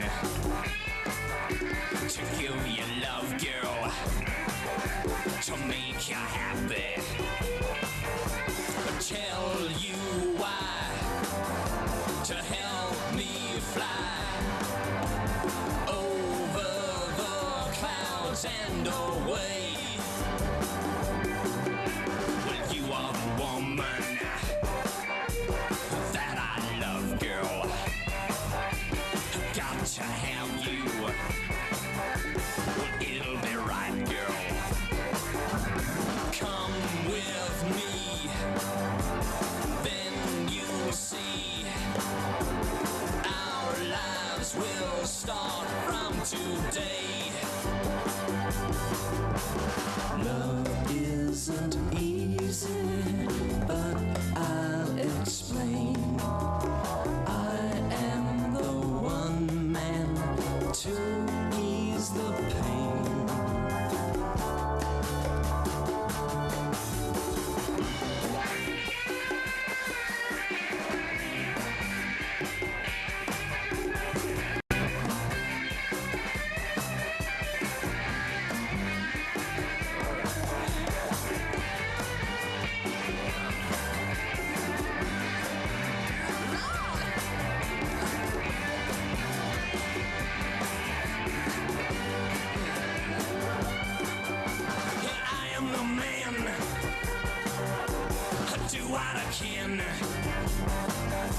To give you love, girl, to make you happy. Tell you why, to help me fly over the clouds and away. Lord, I'm the man. I do what I can to give you love, girl.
There's not a day that I could say, girl, I've been good enough to you.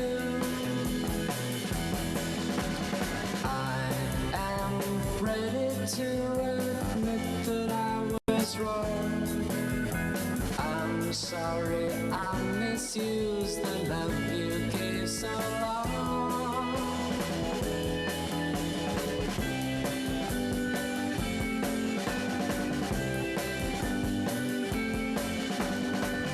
What will I do? My world is you. The days are dark and nights are blue. I'm on my knees to beg you please. Release me, set my mind at ease.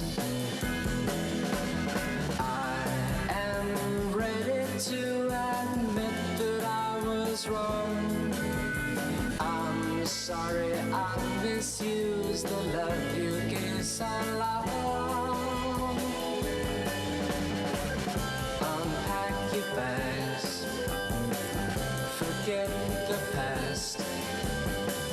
Unpack your bags, forget the past. Unpack your bags.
to be alone. Traveling man, born to travel far and wide. It's not the life fitted for a bride, 'cause he's a traveling man. Many is the night neath the big sky. Oh, he longs for a woman to hold. Many is the night when the wind blows wild. He longs for some place out of the cold.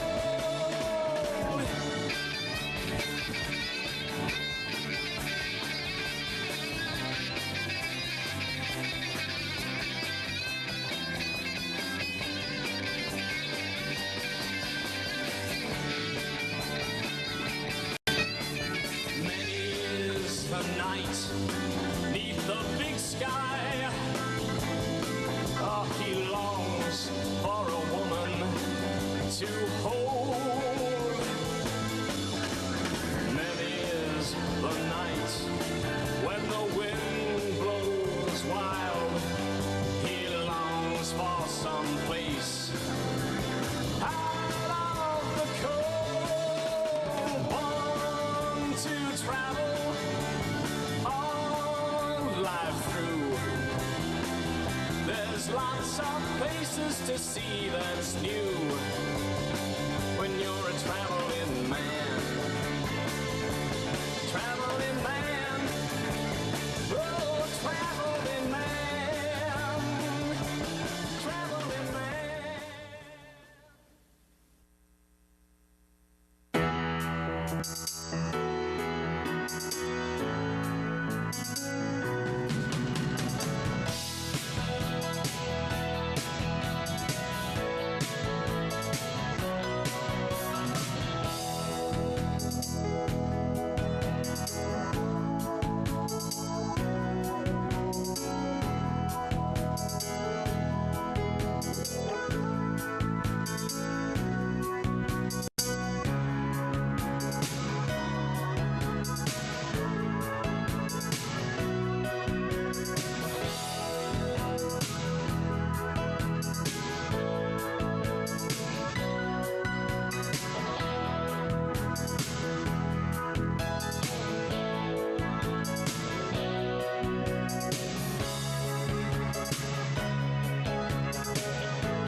Who's gonna buy?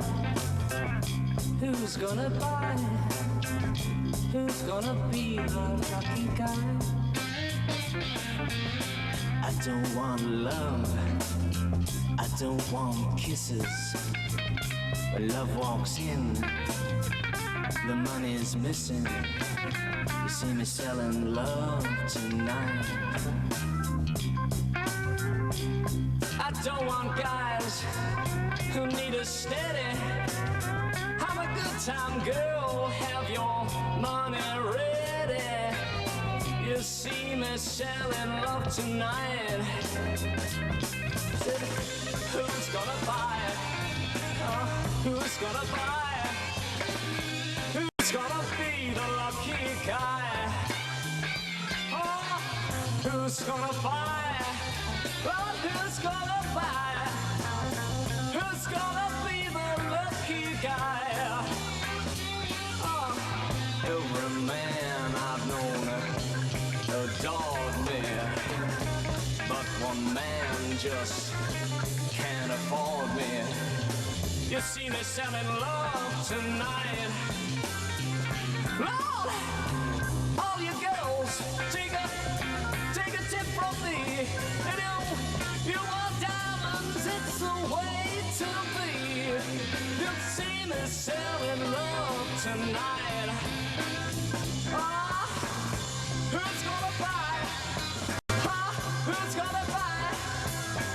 Who's gonna be the lucky guy?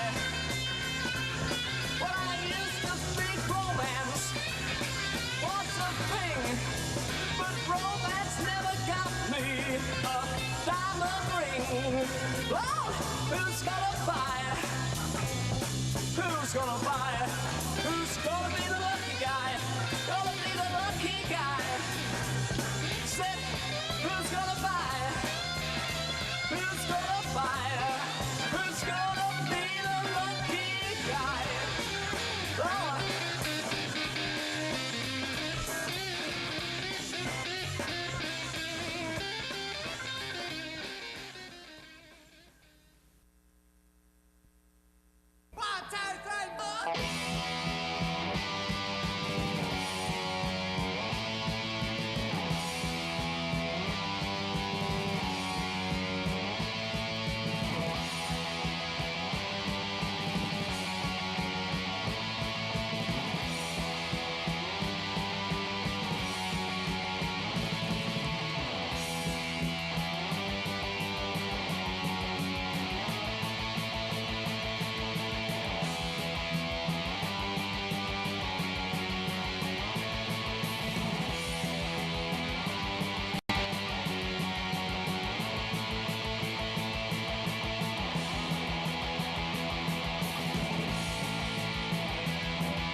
Hey girl, guess the bad news won't come out tonight. No, no. That's right, I'm in trouble. You've been in a fight again. I didn't want to start it. Big bad boy. You can tell what the big boss said. You better stay here working.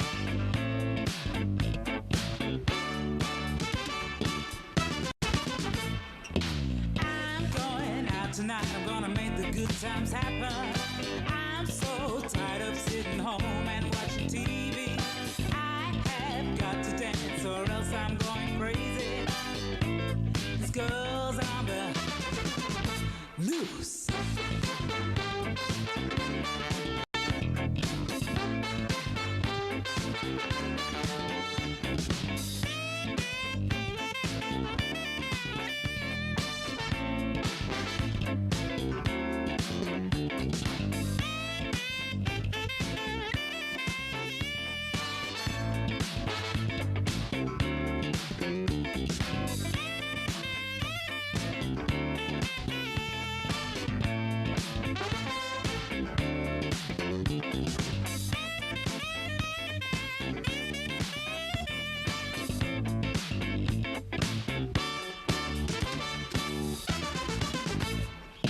I'm going out tonight. I'm gonna make the good times happen. I'm so tired of sitting home and watching TV. I have got to dance or else I'm going crazy. This girl's on the loose.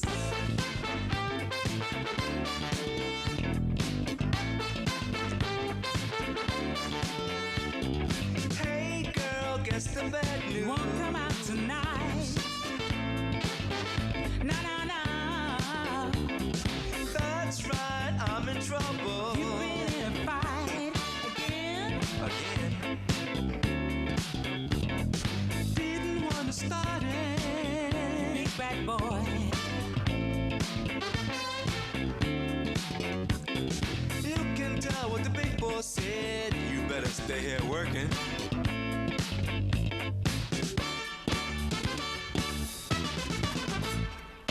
I'm going out tonight. I'm gonna make the good times happen.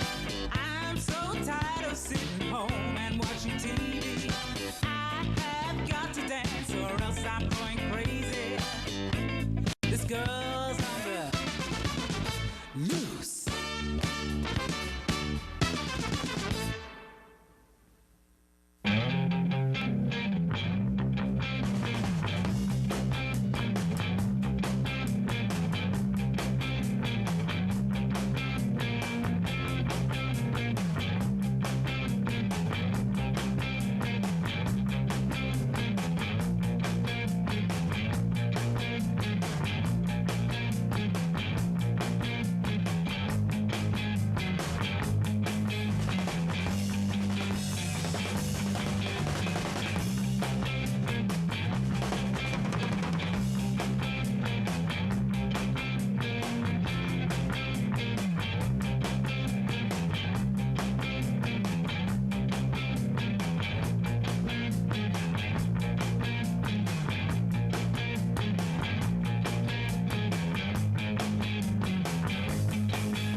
a bird, drop like a bird.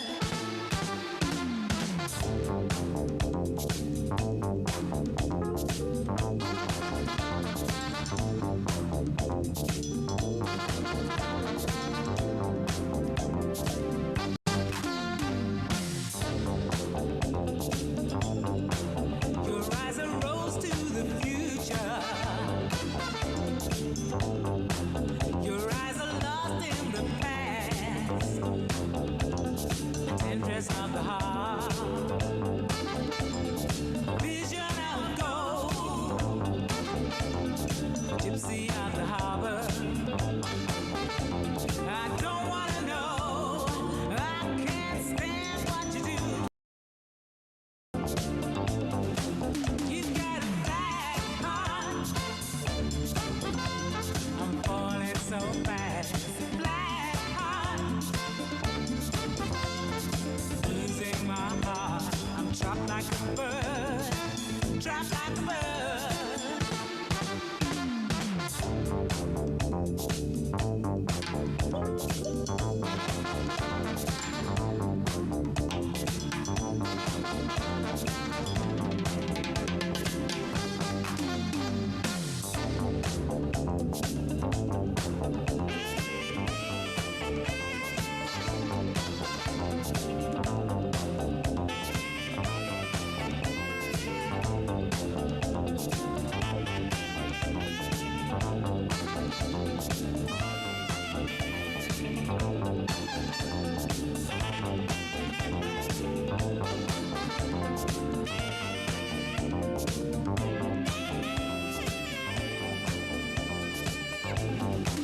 You got a black heart. I'm falling so fast. Black heart. Losing my heart. Trapped like a bird. Trapped like a bird.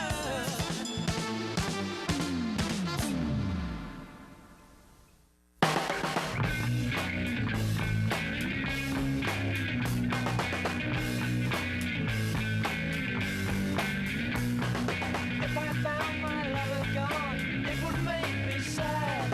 If I found my lover gone, I'd miss love I'd had. If I thought she left me now, sailed across the sea. If I thought she'd gone away, my heart would be free.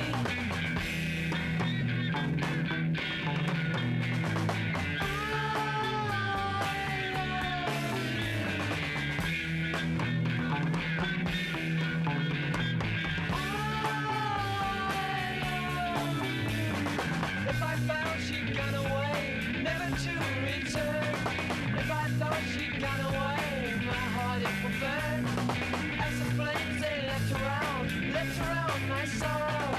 I will only turn a face the bright tomorrow.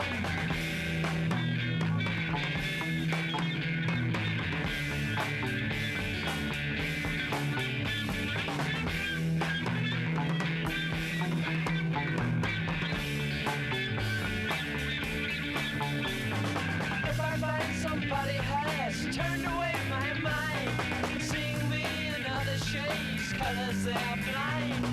As the thoughts they stir amongst, grasp old regrets. If I think I've found her now, I've not found her yet.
Good afternoon. I call to order the zoning meeting for the Knox County Commission for Monday, May 12th, 2025. Madam Clerk, please call the roll.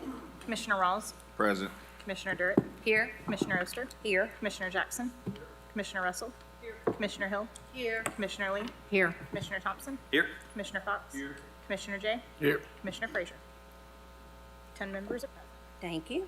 And I will now turn it over to Commissioner Rawls for the Pledge of Allegiance. Wait.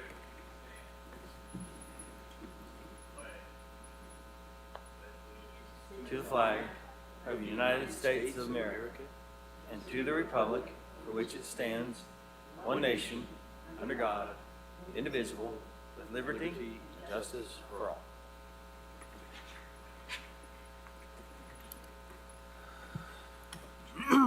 Thank you. Next item, do we have any amendments to the agenda? Commissioner Thompson? Oh, no, okay. Commissioner Hill? Thank you. This is an amendment. I don't know procedurally if you want to hear it now, but it is a change on item number 2. One of the names of the road change will actually be a different name. Would you prefer I just include that in a substitute motion? If you can do that. All right, thank you. Thank you. Any more discussion? Seeing none, do I have a motion?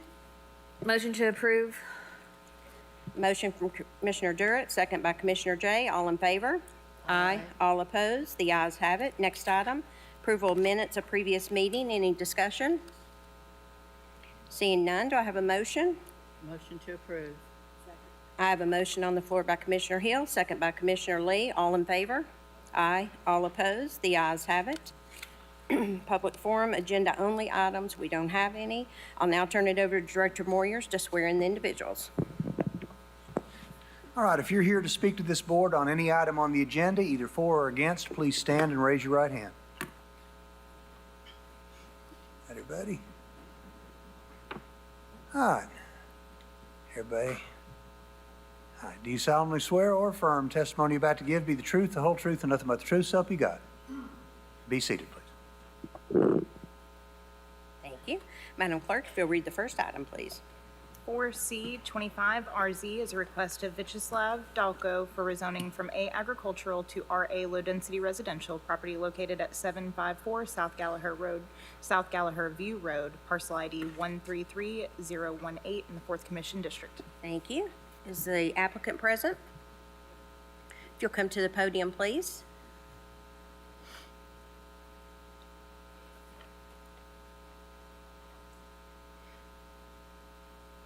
If you'll hit that button to turn it on. There you go. If you'll give your name and address for the record. My name is Vyacheslav Dolko at address 754 South Gallagher Road. Okay. Is there any opposition to this item? I didn't have anybody signed up. All right. Seeing none, Director Brooks? Planning Commission recommends that County Commission approve the RA low-density residential zone because it's consistent with the Knox County Comprehensive Plan and surrounding development. Thank you. Would you like to speak to your project? Tell us a little bit about it. Yeah, my name is Vyacheslav Dolko, and I'm proud citizen of the United States. We have a wonderful wife and 2 wonderful sons. We are living in that neighborhood. We're really enjoying, and we are looking to divide our property maybe into 2 or 3 different lots, and maybe in future developing for kids and live all together in the area. Okay, perfect. Do we have any questions from commissioners? Seeing none, I'll turn it over to District Commissioner Jackson. Well, thank you. So what your plan is, you're not planning on developing it anytime soon, correct? It'll be depends. The kids still not in the age where they married yet, but if I feel like can't afford it, the development now, I might go and start it. If it's something I can afford it, I can do it right now, it'll be for future, but it'll be like a plans for get it kind of developed in the future and have it like live all together in the area. can make a motion. I move approval as presented. I've got a motion on the floor by Commissioner Jackson, a second by Commissioner Thompson. All in favor? Aye. All opposed? The ayes have it. Best of luck with your project, sir. Thank you. Next item, please. 4A25 SNC is a request of Kathy Olson, Knox County Engineering and Public Works, to change the street name of Coward Mill Road to George Coward Lane from the northeast corner of parcel 090075 north to its terminus. Thank you. Commissioner Hill? Thank you. I would like to make a substitute motion, please, and have it read. Oh, I'm sorry. I will make a motion. Do I have a second? I've got a motion on the floor by Commissioner Hill, a second by Commissioner Durrett. Now? Yes, now you can make your substitute. Thank you. I would like to make a substitute motion. Request of Kathy Olson, Knox County Engineering and Public Works, to change the street name of Coward Mill Road to Tom Hignan Lane from the northeast corner of parcel 090075 north to terminus. And if I could get a second, I'll be happy to explain all the details with this. Okay, we've got a second on the floor by Commissioner Jay. Thank you so much. This is something that I have in fact talked with Kathy Olson about, and it has been cleared through planning and, or not through planning, but it's been cleared through, I hope I'm saying this right. It's been approved through Director Olson, Snowden, whoever looks at those and approves them and says that they're appropriate and it's all okay. What group would that be? Commissioner Snowden? Commissioner Snowden, Director Snowden? Yeah, that's what Amy and I were talking about. When this came up earlier today, Commissioner Hill, I'd asked Kathy to reach out to Amy's staff, and that's what we're trying to find out. I'm assuming they did, but I want to verify that. I believe they did, because we've had several communications since then via text. Yeah, because that was my only concern, was there are, obviously in relation to duplicates, there's, depending on if it runs north, south, east, and west, the lane, road, drive thing can change, but, yes. I assure you that that was run through the proper channels. Yeah, and it did. They spoke to Andrea in Amy's office, so my apologies. Okay, no problem at all. The reason I'm making this request also is because the Higdon family does in fact live on this road. There are only 3 residences on the other road, and when request for a name change occurred, there was no response from the other 2. And just to have it on the record also, Tom Higdon is actually deceased, and this is actually in his memory. And I would just like to say, because as I said, he did live on this road and still has family on this road. He was Captain Tom Higdon. He was killed in action in Vietnam during his 2nd tour of duty, and he actually grew up on that portion of the road. So this is a request that came from his brother, and I think it's very appropriate, and it's been approved by planning staff. So that is my motion, my substitute motion. Thank you. We've got a substitute motion on the floor by Commissioner Hill, second by Commissioner Jay. All in favor? Aye. All opposed? The ayes have it. Thank you. Next item. 4B25 SNC is a request of Kathy Olson, Knox County Engineering and Public Works, to change the street name of Coward Mill Road to Bull Elk Lane from a point approximately 375 feet west of Sycamore Creek Lane near the southwest corner of parcel 090072 west to its terminus in the 6th Commission District. Thank you. Motion to approve. I've got a motion on the floor by Commissioner Hill, a second by Commissioner Jay. Any discussion? Seeing none, all in favor? Aye. All opposed? The ayes have it. Next item, please. 4M25RZ is a request of James McCamey for rezoning from A agricultural to RA low-density residential, property located at 5732 Ball Road, parcel ID 091180 in the 6th Commission District. Thank you. Is the applicant present? If you'll come to the podium, please, state your name and address for the record.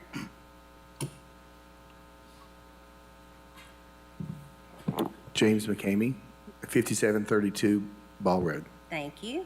I don't have anybody signed up in opposition. Is anybody here? Seeing none, Director Brooks? Planning Commission recommends that County Commission approve the RA low-density residential zone because it's consistent with the Knox County Comprehensive Plan and would bring the property into compliance with the zoning ordinance. Thank you. Would you like to speak to your project? Bought the house. It had been vacant since 2012, and we live close to that, and it just caught our eye, so we bought it to remodel, and we're almost done with that. But in the process, very similar to the other guy's story, my daughter's 20 and is looking for a place, so we would like to subdivide that. So to do that, we have to go from the agriculture to the low density. Do we have any questions? Seeing none, I'll turn it over to Commissioner Hill. Thank you. I certainly have no objection. I move that we make approval as recommended by Planning Commission. I've got a motion on the floor by Commissioner Hill, second by Commissioner Durrett. All in favor? Aye. All opposed? The ayes have it. Best of luck with your project. Thank you very much. Thank you. Next item, please. 3H25RZ is a request of Ball Homes LLC for rezoning from A agricultural to PR planned residential up to 3.5 dwelling units per acre. Property located at 0 Hickory Creek Road, 02300-2304 West Gallagher Ferry Road, parcel ID 129-03512, 03513, 03514, 03515, 03516 in the 6th Commission District. Thank you. Is the applicant present? Yes, Ryan Hickey with Ball Homes, 1914 Pinnacle Point Way, Knoxville, Tennessee. Thank you. And Mr. Hickey, we do have opposition, so if you would, I'm going to have Director Brooks speak to it, and then you've got up to 5 minutes. Director Brooks? Planning Commission recommends that County Commission approve the PR planned residential zone up to 3.5 dwelling units per acre because it is consistent with the Knox County Comprehensive Plan and surrounding development. Thank you. Would you like to speak to your project? Yes, so we're requesting plain residential zoning at 3.5 units an acre. It's consistent with the comprehensive plan and surrounding developments in the area. Along with that, a separate project that that was approved in '22. As part of that project, there were significant road improvements that we will be completing on West Gallagher Ferry Road. And if y'all have any questions about those improvements on that roadway, I can answer those for you. Okay. Do we have any questions? All right. Commissioner Hill? Thank you. Oh, we have opposition. We do have, yeah, we do. I just didn't know if you had a question. Oh, no, Okay. I'll wait. All right. Ms. Smith? Ms. Smith, if you'll come to the podium, give your name and address for the record, you've got 5 minutes. Okay, And bring that down so you're comfortable. There we go. Okay. Thank you. My name is Connie Musalami. I live at 12611 Hickory Creek Road in Knoxville, Tennessee, 37932. My reasoning is Hickory Creek is only 2.4 miles long from Buttermilk to Hardin Valley. It is a 2-lane street, and there's already 577 homes just on Hickory Creek. And if you're going to add that many more, the road's not going to be able to handle it. I talked to the road commissioner, and they said within 5 to 10 years, well, that little bitty street's not going to hold all that extra traffic for 5 to 10 more years. Plus, every school in Hardin Valley is at its max. That's my reason. Okay. Thank you. All right. Mr. Hickey, would you like to respond?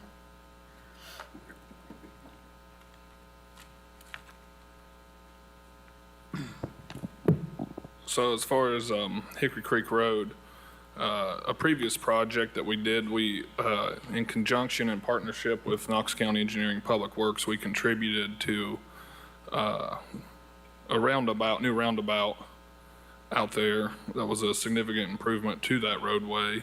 And along with the Gallagher Ferry Road project, which we're widening and straightening the road. I feel like we're contributing to help with alleviate any traffic issues out there. Okay. Does anybody have any questions? Seeing none, I'll turn it over.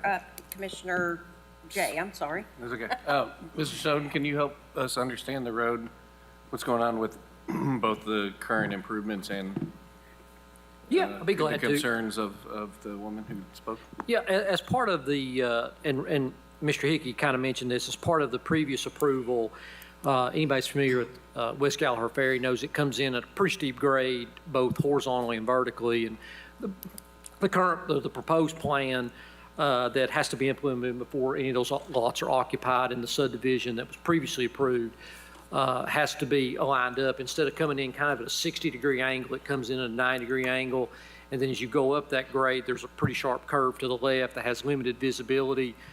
They will also flatten that curve and push it to the west to allow for that traffic to, better navigate that, as well as widen it approximately about 2 feet, go from about 18-foot, 9-foot lanes to 20-foot, two 10-foot lanes. So real good improvement there. On Hickory Creek Road, I looked up the traffic volumes. That section of Hickory Creek from kind of West Gallagher Ferry to the roundabout that Mr. Hickey mentioned there was a partnership with us at East Gallagher Ferry and Hickory Creek is about 3,700 vehicles a day. So, that's, the road is probably 11-foot lanes out there. So from the engineering and highway department's perspective, that, obviously 3,700 cars a day for that width is certainly we feel like suitable in regard to the width of the road and the added trips that would be added as part of this. So, and then obviously we have some other projects in Hardin Valley. We're building we'll be letting a roundabout at Marietta Church this summer. So these folks will see that under construction as well as the widening that's further to the east. So a lot of projects in that area to hopefully address some of the growth in traffic that folks are seeing. So. Thank you. Okay. Commissioner Hill? Thank you. Ms. Connie, I don't disagree with you that there's a lot of traffic out there and that we've certainly got our share of issues out there. I will tell you though that we are working very hard to remedy them, and there is a plan to widen Hardin Valley. It's just not going to be today or tomorrow, but it is coming. And these proposed conditions that I'm reading in also, I think will help alleviate some of that also. I want you all to know that these have been discussed with Mr. Hickey and also with Director Snowden, and I believe everybody's in agreement with them. So I'm making a motion that we approve this. We approve this motion as read with the following conditions to also apply. And I have all this in writing that I will pass to you. Condition number 1 is must access the property from West Gallagher Ferry, widen West Gallagher Ferry Road through the frontage to 20 feet, realign the intersection of Hickory Creek and West Gallagher Ferry Road according to concept plan 4SE22C. That will address the curves and straightening of that road that Director Stone was talking about.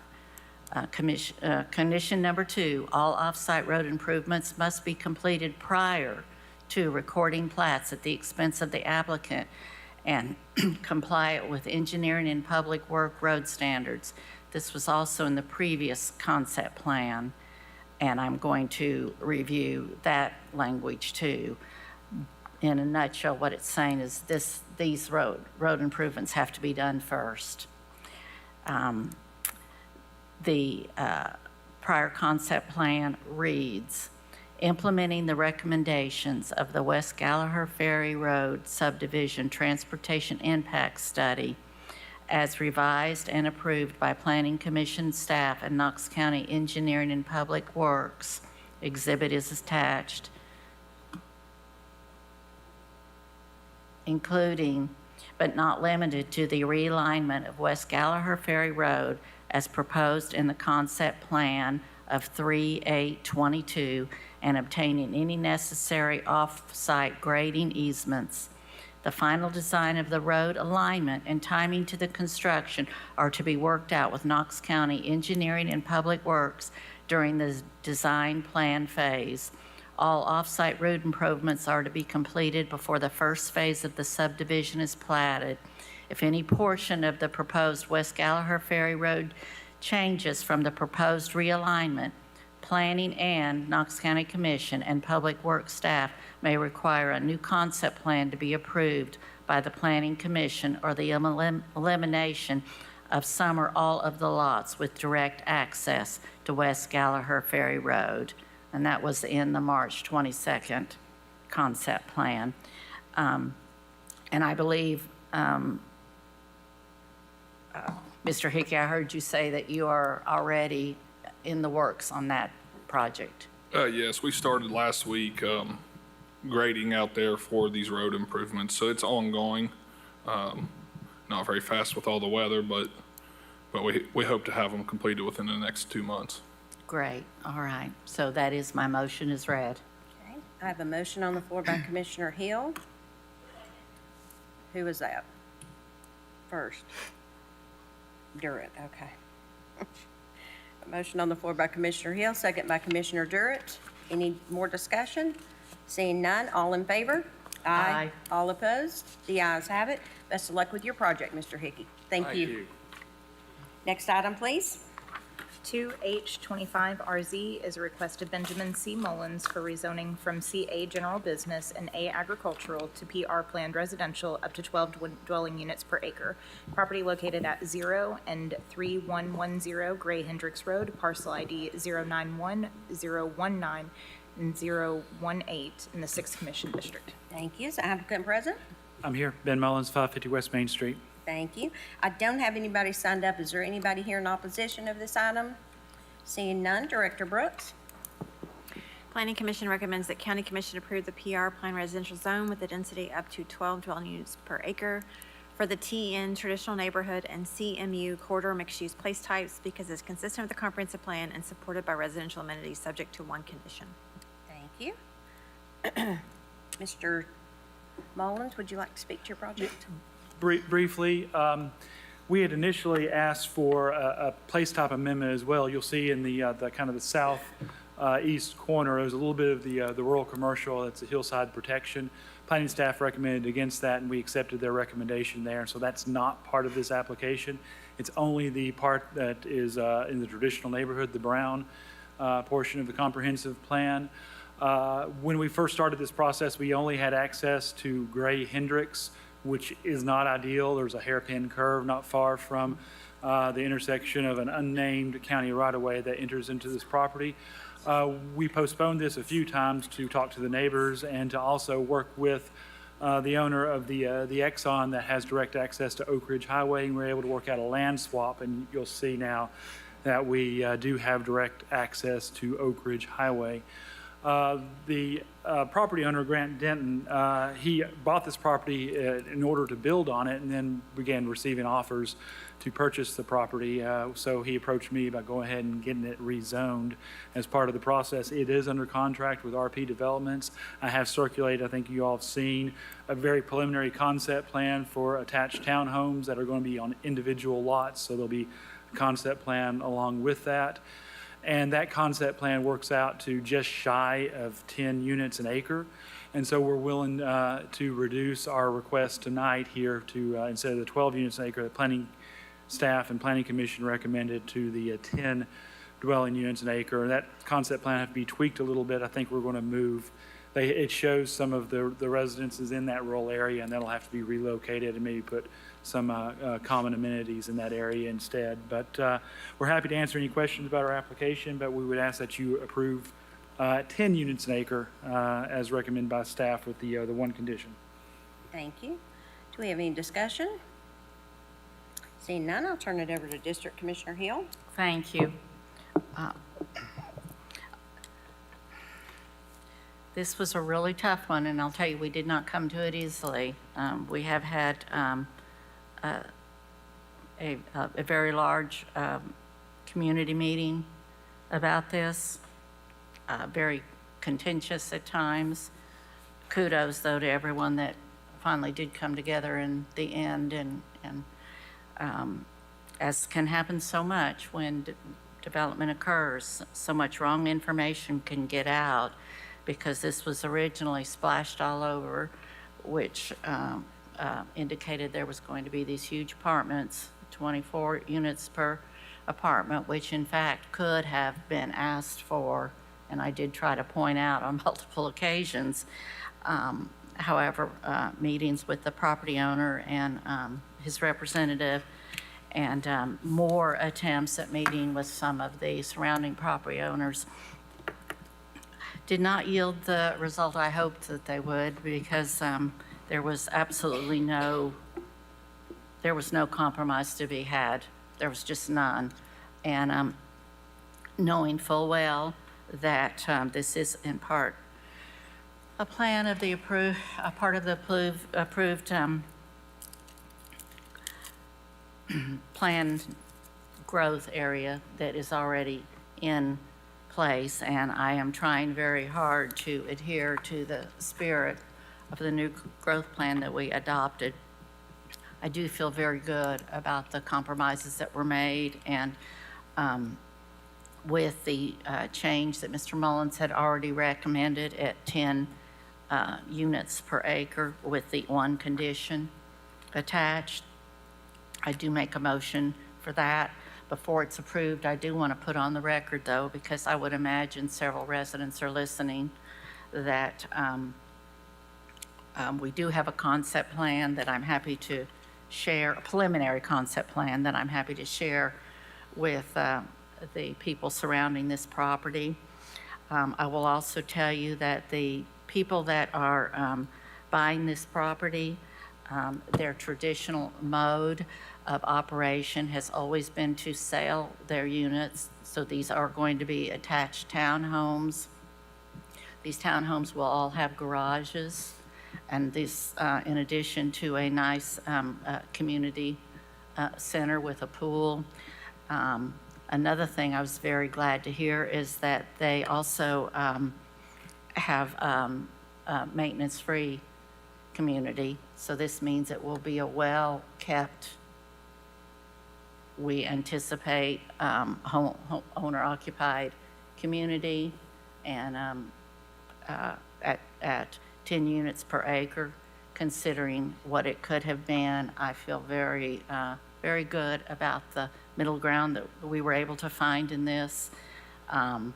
The landscaping is going to be a minimum of a 35-foot perimeter setback, and landscaping is a big part of these communities. You can see there's a lot of trees around the boundaries, so a lot of the boundary will already be protected. I don't know the price point yet, but you know, typically our townhomes, and especially I would think in this community, would come in at least at the medium level. I mean, I can't make any promises about that. It is not going to be quote unquote affordable housing. It will be nicer than that. So for all those reasons, I do make this a motion and hope that the commission will support me in it. All right, I have a motion on the floor by Commissioner Hill. I've got a second by Commissioner Jay. All in favor? Aye. All opposed? The ayes have it. Best of luck with your project. Thank you. Next item, please. 4B25RZ is a request of Sam R. and Lenora M. Enzer for rezoning from A agricultural to RA low-density residential, property located at 1311 Greenwell Drive, parcel ID 037-09502 in the 7th Commission District. Thank you. Is the applicant present? Hi, if you can state your name and address for the record. My name is Sam Enzer, and the address is 1311 Greenwell Drive in Knoxville. Thank you. I don't have anybody signed up. Do I have any objections? Seeing none, Director Brooks? Planning Commission recommends that County Commission approve the RA low-density residential zone because it's consistent with the Knox County Comprehensive Plan and surrounding development. Thank you. And Mr. Enzer, would you like to speak to your project? Tell us a little bit about it. Well, I'll be 80 years old tomorrow, and we're going to divide our lot, and our daughter's going to build a new home beside us to kind of help take care of her mother and daddy. Well, there you go, and happy birthday. Thank you. Do we have any questions from commissioners?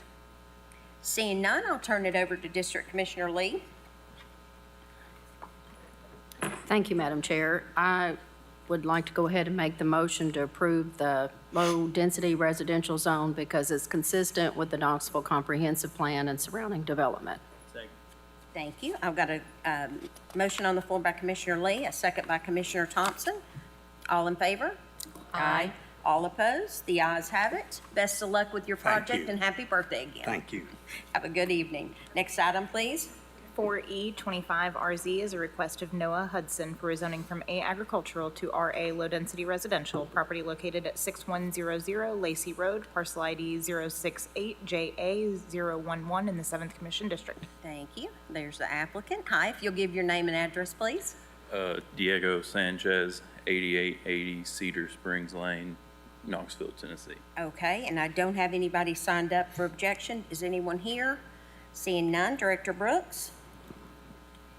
Planning Commission recommends that County Commission approve the RA low-density residential zone because it's consistent with the comprehensive plan and surrounding development. Thank you. Would you like to speak to the project? Oh, yeah, sure. So we're planning to do a subdivision for our client. It is a father and daughter who live on the property. They both have homes on the property. They're just looking to subdivide it and each have their own lot so the daughter can put the house and the property in her name. Okay. Do we have any questions? Do you need to have your name on? Okay. All right. Seeing none, I'll turn it over to Commissioner Lee. Thank you, Madam Chair. I will make the motion to approve the low-density residential zone because it's consistent with the comprehensive plan.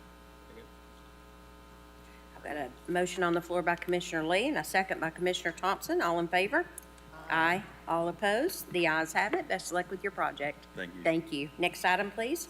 4I25RZ is a request of True Line Land Surveying LLC for rezoning from A agricultural to RA low-density residential, property located at 1311 West Beaver Creek Drive, parcel ID 056131 in the 7th Commission District. Thank you. Is the applicant present? All right. If it's okay with you, Commissioner Lee, we'll move them to the back just in case. Okay. Next item, please. 4025RZ is a request of Masana Investments LLC for rezoning from A agricultural to PR planned residential up to 4 dwelling units per acre, property located at 8022 Hill Road, parcel ID 028132 in the 7th Commission District. Thank you. Give your name and address for the record, sir. Yes, ma'am. Scott Davis, P.O. Box 11315, Knoxville 37939. Thank you. And I don't have anybody signed up in opposition. Is anyone here? Seeing none, Director Brooks. Planning Commission recommends that County Commission approve the PR plan residential zone up to 4 dwelling units per acre because it's consistent with the Knox County Comprehensive Plan and surrounding development. Thank you. Mr. Davis, would you like to speak to your project? We would approve our request that y'all vote to approve. I haven't been here in a while, so I'm a little behind, I get caught up. As per staff recommendation, would respectfully request y'all approve as per staff recommendation. Thank you. Do we have any questions? Commissioner Hill? I do have a question. I actually own a rent house that's just one away from this development. Are there any plans, Mr. Davis or Mr. Stone, to do anything about Hill Road in that area? Just asking. I mean, it's a narrow, it's typical Knox County road, and I just wondered. And I'll defer to Mr. Davis in front of the site location itself, but one thing we are looking at, Commissioner Hill, is our big challenge there is the intersection of Hill at Andersonville Pike. Yes. And McLeod Road comes in there, so we're doing some survey out there now, and looking to see if we could maybe install a signal at one of those locations. It's really congested. They come in pretty close together. The queuing of the traffic for the school creates a problem. So my department is looking at some improvements at the intersection down there at Andersonville, but nothing upstream near Mr. Davis's property. All right, Mr. Davis, is there any consideration to a turn lane or anything there? Because right across the street from that is another subdivision, am I not correct? Actually, our access would come in directly across from the existing boulevard access across the street. And at least from preliminary indications, it has, substantial, the requisite site distance, no problems there. And it is a striped road, which I think Mr. Snowden always has to correct me on that. Barely. Striped road means it's how wide? It is. If it's striped, it means it's how wide? 18 to 20, so, and usually until we know what our zoning is and know what our total density is, if we get 1 unit an acre, you can do X. If you get 12 units an acre, you can look at Y. So until we do our concept plan, until we know what our zoning is, we don't spend a lot of time and energy on the engineering side of it until we know what the actual zoning is going to be. All right, so you're hoping not.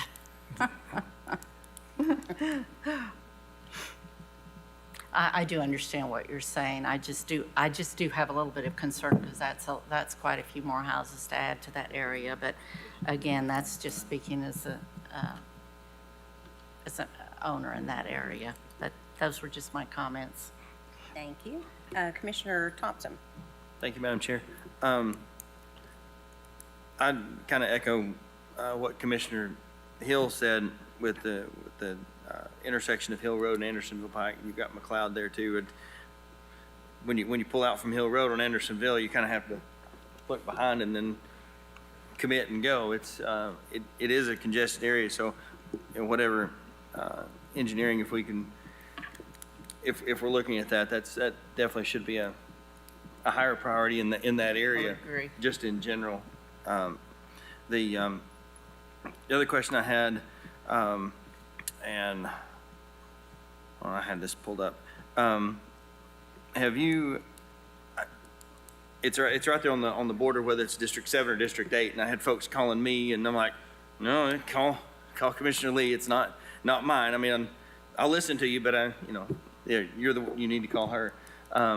Have you reached out to the community? Have you had a community meeting of any kind to talk with them? And no, sir. And this is one of those things that we talked about. No one has reached out to us. And so until and unless I know there's opposition, unless I know who I should meet with, I don't know. Do I do a half-mile radius and meet with everybody there? Do I do a 2-mile radius? Until someone contacts me, we're glad and happy to meet with anybody that wants to meet with us. And no one has contacted us. We've tried to, I think we've sent out, I'll verify, but we usually send out mail to the adjacent property owners. Mm-hmm. And no one has called us, reached out to us, texted us, emailed us, requesting a meeting, and we're always happy to do so. Okay, have you spoken with like the adjoining property owners? I know on the application it asks if you're going to or plan to. We send out letters to all the adjacent property owners. Okay. And we've not heard back from anybody, so. Okay. Yeah, and I'm not actually adjoining. I'm one over, but I did get the notification, and really is just asking more as a point of information. Yes, ma'am. Yes, ma'am. All right, seeing no other questions, I'll turn it over to District Commissioner Lee. Thank you, Madam Chair. Mr. Davis, I've had a lot of opposition. I would ask you if you would put this off to June to try to have a community meeting. I've gotten a lot of calls about it. It is dangerous for a large subdivision. And that is what I would ask, if you would put this off to June and have a community meeting. In all due respect, when we have these community meetings, which we've done and we've done. We had a large community meeting not too long ago. We tried to answer and address everybody's question. It was, I think, a unanimous recommendation out of planning for approval, and it was completely denied. We had another issue come up. We met with all the property owners. We tried to address every single issue we could address, and 100% staff recommendation for approval, and it got completely knocked down to something was unaffordable. If it's beneficial to meet with the property owners, I'm happy to do so. But if it's not beneficial, and when we try to do everything we can to address the concerns of those property owners, which we're never going to make happy, no matter what, you're going to have opposition to every single development for the most part that comes before you guys, no matter what the density is, no matter what district it is, you're going to have opposition. And going to those meetings and getting abused, getting cussed at, called all kinds of names, and walk away with nothing beneficial isn't productive. I respectfully request you all approve as per staff recommendation, and if this body chooses to do continuously against what staff recommends, we spend millions of dollars on staff here. We spent millions of dollars putting together a comprehensive plan, all of which are ignored. To answer your question, yes, ma'am, I'm glad to meet with anybody if it's beneficial. Well, I couldn't approve it at all without a meeting due to the large number of complaints. But if you would put it off to June, let's see if we could get a meeting coordinated with the neighbors. If it is beneficial to all parties and beneficial to this body, I'm happy to do so. I can't make any promises that it's going to be beneficial the way that you want it, but I think it's important that we do respect the community. And I do not disagree with you, but if someone has issues with what we're doing, they have my phone number. It's all on the applications. If they want to meet with me, I'll be glad to do so, either individually or collectively as a group. But not one single person has reached out to me. There should be some commitment and obligation on those who have opposition to reach out to us so we know who they are, so we can go meet with them and try to address those issues. But that's not the way the system works. We're asked to go meet with a group of people we don't even know who they are.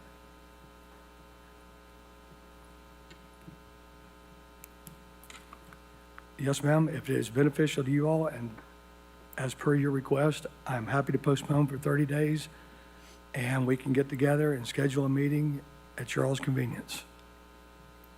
Thank you. I'd ask that we put this off till June. Okay. Thank you all for your service. We've got a motion on the floor by Commissioner Lee. Second. We've got a second by Commissioner Thompson. So this, I'm sorry, y'all sound the same over there. And this is to defer for 30 days for the June meeting. Is that correct? Okay. All in favor? Aye. All opposed? The ayes have it. Thank you. Next item, please. 4D25RZ, request of Jean L. Root for rezoning from A agricultural to RA low-density residential, property located at 0 and 4524 Bud McMillan Road, parcel ID 040KA002001, part of, in the 8th Commission District. Thank you. Hi. Hi. Can you give your name and address for the record, please? Sure. My name is Jean Root. Address 4524 Bud McMillan Road, Knoxville. Thank you. And there's no one signed up in opposition. There's no one here. All right. Director Brooks. Planning Commission recommends County Commission approve the RA low-density residential zone because it's consistent with the Knox County Comprehensive Plan and surrounding development. Thank you. Ms. Root, would you like to speak to your project? Tell us a little bit about it. Sure. I became a widow this year, and I'm a little concerned. I'm getting older, and I've got 2 children, and I'd like to bring them on the property, let them build their homes, and that's it. Okay, that's pretty simple. Yeah. All right. Any questions? Seeing none, I'll turn it over to District Commissioner Thompson. Thank you, Madam Chair. let me first off say I'm terribly sorry for your loss and, Yeah. and the situation you find yourself in now. But I don't have any opposition to this. I do have one condition after speaking with engineering. And the way this would be rezoned, there's 1,000 feet, and so if we did this, it would 100 feet per lot, which would allow for 10 different access points.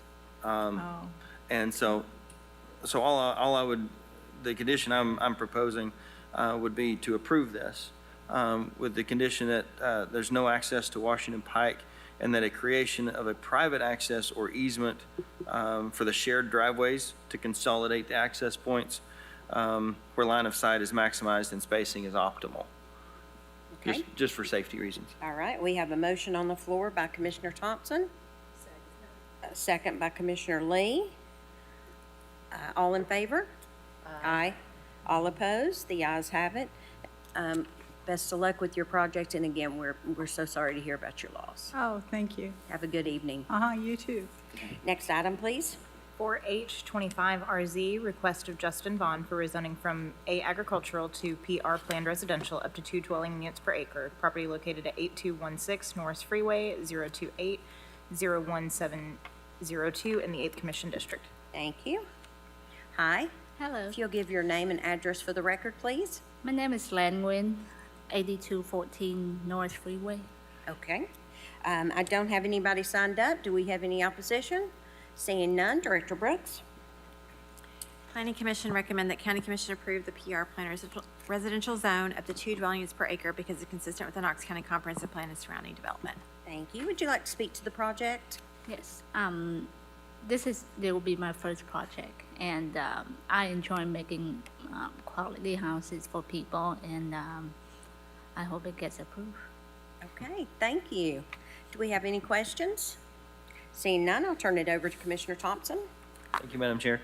Well, congratulations on your first one. Thank you. I just have a motion to approve with one condition, since it is on Norris Freeway, that an approved TDOT access permit shall be obtained before issuance of any building permits. Okay. We've got a motion on the floor by Commissioner Thompson. I've got a second by Commissioner Lee. All in favor? Aye. All opposed? The ayes have it. Best of luck with your project. Thank you so much. Thank you. Next item, please.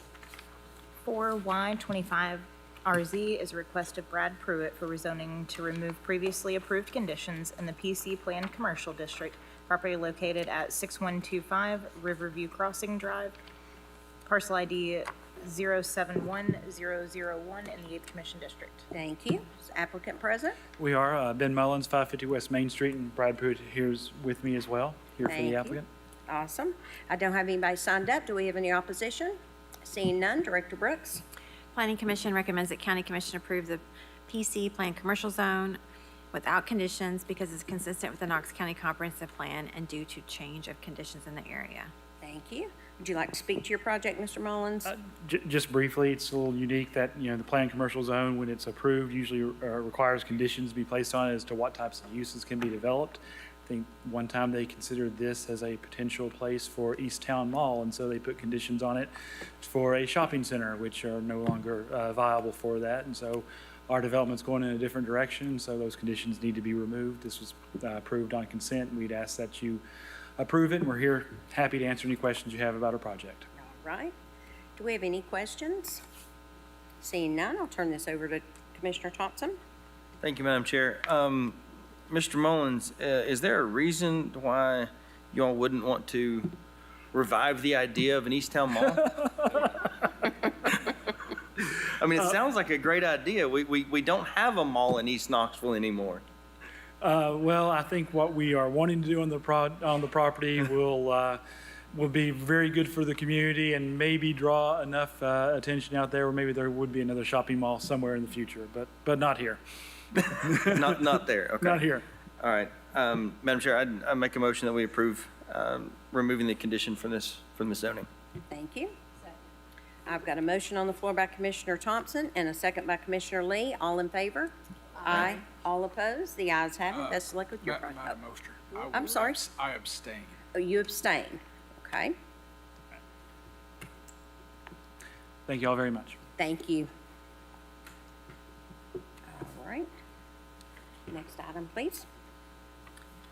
4V25RZ, request of 1222 Development LLC for rezoning from A agricultural to PR planned residential up to 7.5 dwelling units per acre. Property located at 7324 Millertown Pike, parcel ID 050204 in the 8th Commission District. Thank you.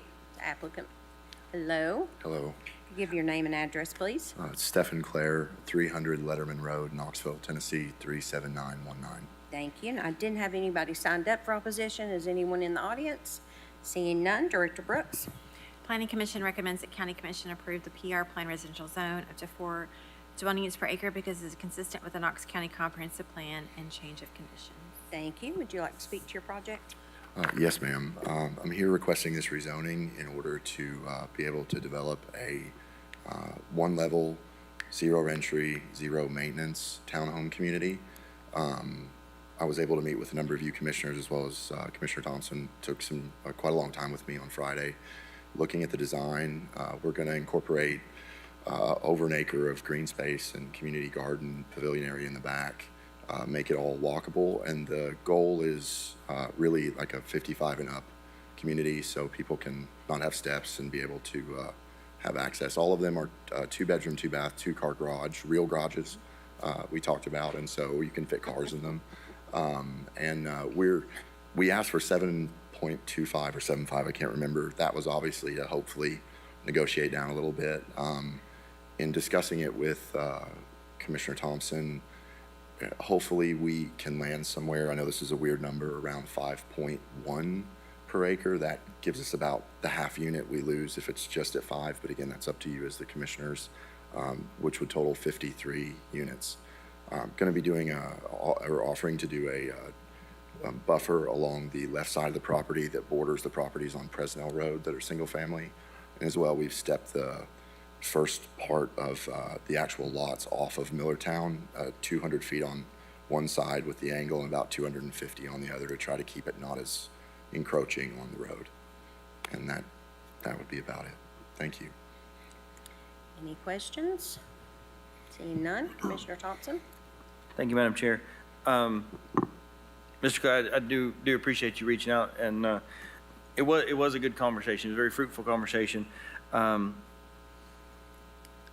And obviously, Planning Commission had approved 4, and coming to the table, you had concept plans for, if we had 4 or if we could do 5. And I liked having that conversation because if we only looked at density, we didn't really look at the end product. We didn't have the idea of the design. And I know this may be contrary to, and I'm glad you all are sitting down,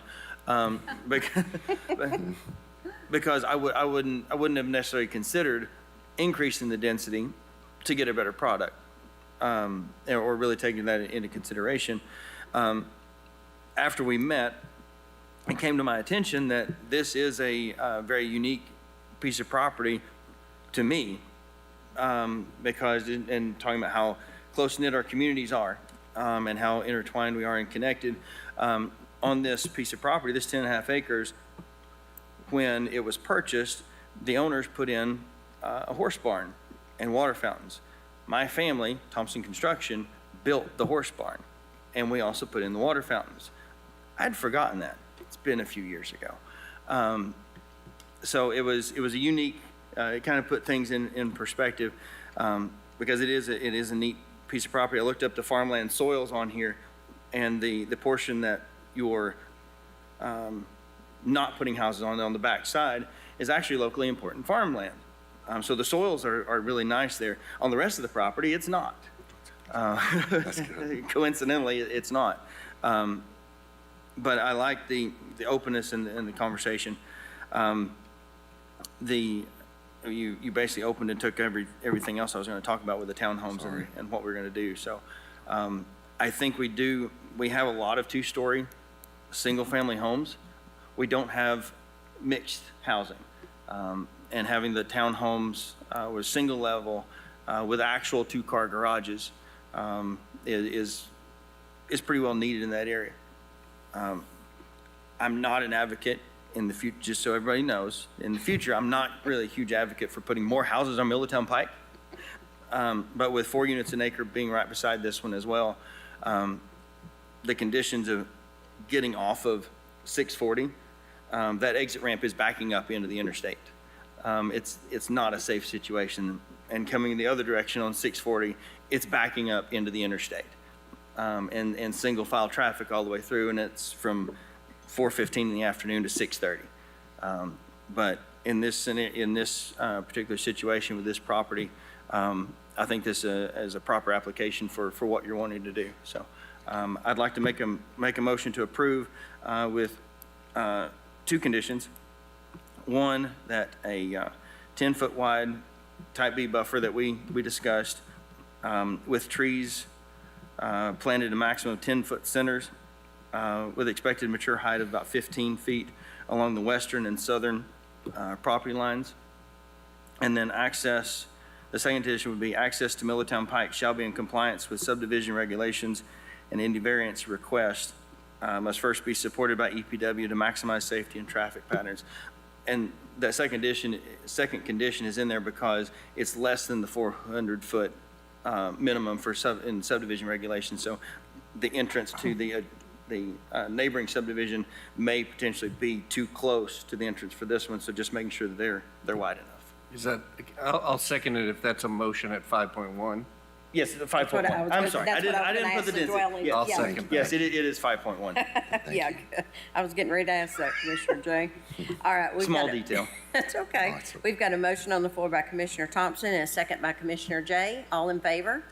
Aye. All opposed? The ayes have it.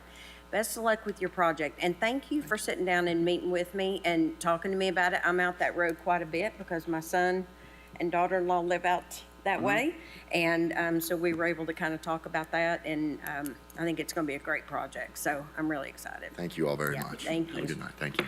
All right, next item, please. For X25RZ, request of Jimmy E. Hinderlight Sr. for rezoning from A agricultural to CA general business. Property located at 0 East Governor John Sevier Highway, parcel ID 096-105-106 in the 9th Commission District. Thank you. Hello, if you'll give your name and address. I'm Jimmy Hinderlight, 6100 South Apopka Drive. Okay, and I don't have anybody signed up for opposition. Is there anyone in the audience? Seeing none, Director Brooks. Planning Commission recommends County Commission approve the CA General Business Zone because it's consistent with the Knox County Comprehensive Plan and due to change of conditions in the area. Thank you. Would you like to speak to your project? Do what, ma'am? Would you like to tell us a little bit about what you want to do? Oh, I just want to sell it. I bought it years ago when I was younger, and I'm older now, so I just want to sell it. Okay. Yeah. All right. Do we have any questions? Commissioner Thompson? No. Okay. All right. Seeing none, I'll turn it over to Commissioner Fox. Thank you, Madam Chair. I do have some questions, actually. Is there currently anyone who has an option to buy your property? Yes. Who is that? My son's got it's the property owners that it sits between.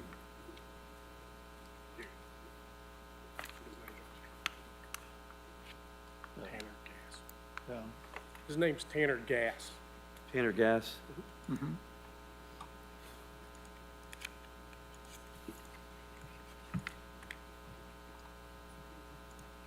And what does Mr. Gass want to do with this, to your knowledge? What does Mr. Gass want to do with the property, to your knowledge? He has a business on both sides of it. Uh-huh. He's just wanting to join them together now. He's got the trucks that trailers that he sells or whatever, rents them. Okay. But all right. This property is in between his two pieces, of my understanding. Okay. And so he's wanting to use it for a commercial purpose then, is that? Yeah, that's why it was changed. The zoning was changed to commercial, yes. Okay, all right. Thank you very much. In light of those questions or answers, I make a motion to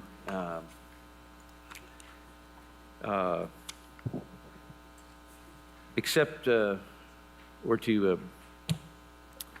approve, sorry, thank you, Commissioner You Thompson. had me scared there. Yeah, I make a motion to approve this project because it is consistent with Knox County Comprehensive Plan and due to the change of conditions in the area. But I do want to include the conditions that were included with the Planning Commission approval. Okay. We've got a motion on the floor to accept by Commissioner Fox. Do I have a second? I got a second by Commissioner Lee. All in favor? Aye. Aye. All opposed? The ayes have it. Best of luck to Thank you, you. sir. Have a good evening. Next item, please. 4N25RZ, request of James Smith for rezoning from A agricultural to PR planned residential up to 2 dwelling units per acre. Property located at 03516, 3518, 3524, and 3526 Maloney Road, parcel ID 135002, 003, 00301, 00601, 00602, and the 9th Commission District. Thank you. Hello. If you'll give your name and address for the record, please. Yes, Trent Harrell, 2704 Cherokee Farm Way, Knoxville, Tennessee. Okay, and I don't have anybody signed up for opposition. No one's here for opposition, so Director Brooks. Planning Commission recommends that County Commission approve the PR Plan Residential Zone up to 2 dwelling units per acre because it's consistent with the Knox County Comprehensive Plan and surrounding development. Thank you. Would you like to speak to the project, sir? Yeah, I'll be quick. It's there's already a residence there, and the owner plans to develop the rest of it or have the rest subdivided so they're gonna have other homes there, and they plan to live there as well. Okay. So that's the reason for rezoning. Okay, perfect. Do we have any questions? Seeing none, I'll turn this over to Commissioner Fox. Thank you, Madam Chair. I move that we approve this rezoning up to 2 dwelling units per acre because it's consistent with Knox County Comprehensive Plan and surrounding development, but that the floodway zone would be retained. Thank you. I've got a motion on the floor by Commissioner Fox. I've got a second by Commissioner Jay. Okay. All in favor? Aye. Aye. All opposed? The ayes have it. Best of luck with your project. Thank you very much. Have a good evening. You too. We're going to go back to number 9. If you could read that, please. Request of True Line Land Surveying LLC for rezoning from A agricultural to RA low density residential. Property located at 1311 West Beaver Creek Drive, parcel ID 056131 in the 7th Commission District. All right. Is the applicant present? All right. So Commissioner Lee, if I'll turn this over to you if you're wanting to postpone. Or, I would ask to make a motion, we move this to June. okay. We've got a motion on the floor to move this to June with Commissioner Lee. Do we have a second? Commissioner Jackson? All in favor? Aye. All opposed? The ayes have it. We have no zoning appeals, no amendments to Knox County, no public forum, open topics. Commissioner Thompson? No, I was waiting on other business. Okay, we're at other business. Great. If I could bring something up, I'm not sure who to talk to. I know, Madam Chair, and I have spoken about this, but it's a disparity that I don't think the folks on that side of the room quite appreciate and understand the gravity of, but we don't have a trash can over here. I second whatever motion you're bringing. I don't think we have a motion because it's not on the agenda, but yeah, just to make a note that we don't have a trash can A trash over here. can actually was delivered this afternoon, and I can't find it over there. There is a little one right here. Okay, so you do have a trash can now. See, if you ask, They still think more of you y'all will than we do. receive. We got a little trash can. Well, I can't do anything about the size, but now you have a trash can. So if you ask, you shall receive. As with all districts and areas, there must be a distinguishing difference. We deserve a trash can over here. And chocolate chip cookies and the waters. I'm taking your cookie on Monday. So everybody can tell we've had a long day of meetings. Everybody, don't forget, please, that we've got our last budget hearing next Monday, and then we will have our vote on the budget. Commissioner Durrett? Thank you, Madam Chair. I do want to remind everybody that on Thursday, I did send out invites. If you are able to come on Thursday at 10 a.m. to Liberty Place, would love to have you there. Just let me know. Perfect. And anyone else? Seeing none, we are adjourned. Have Have a good evening.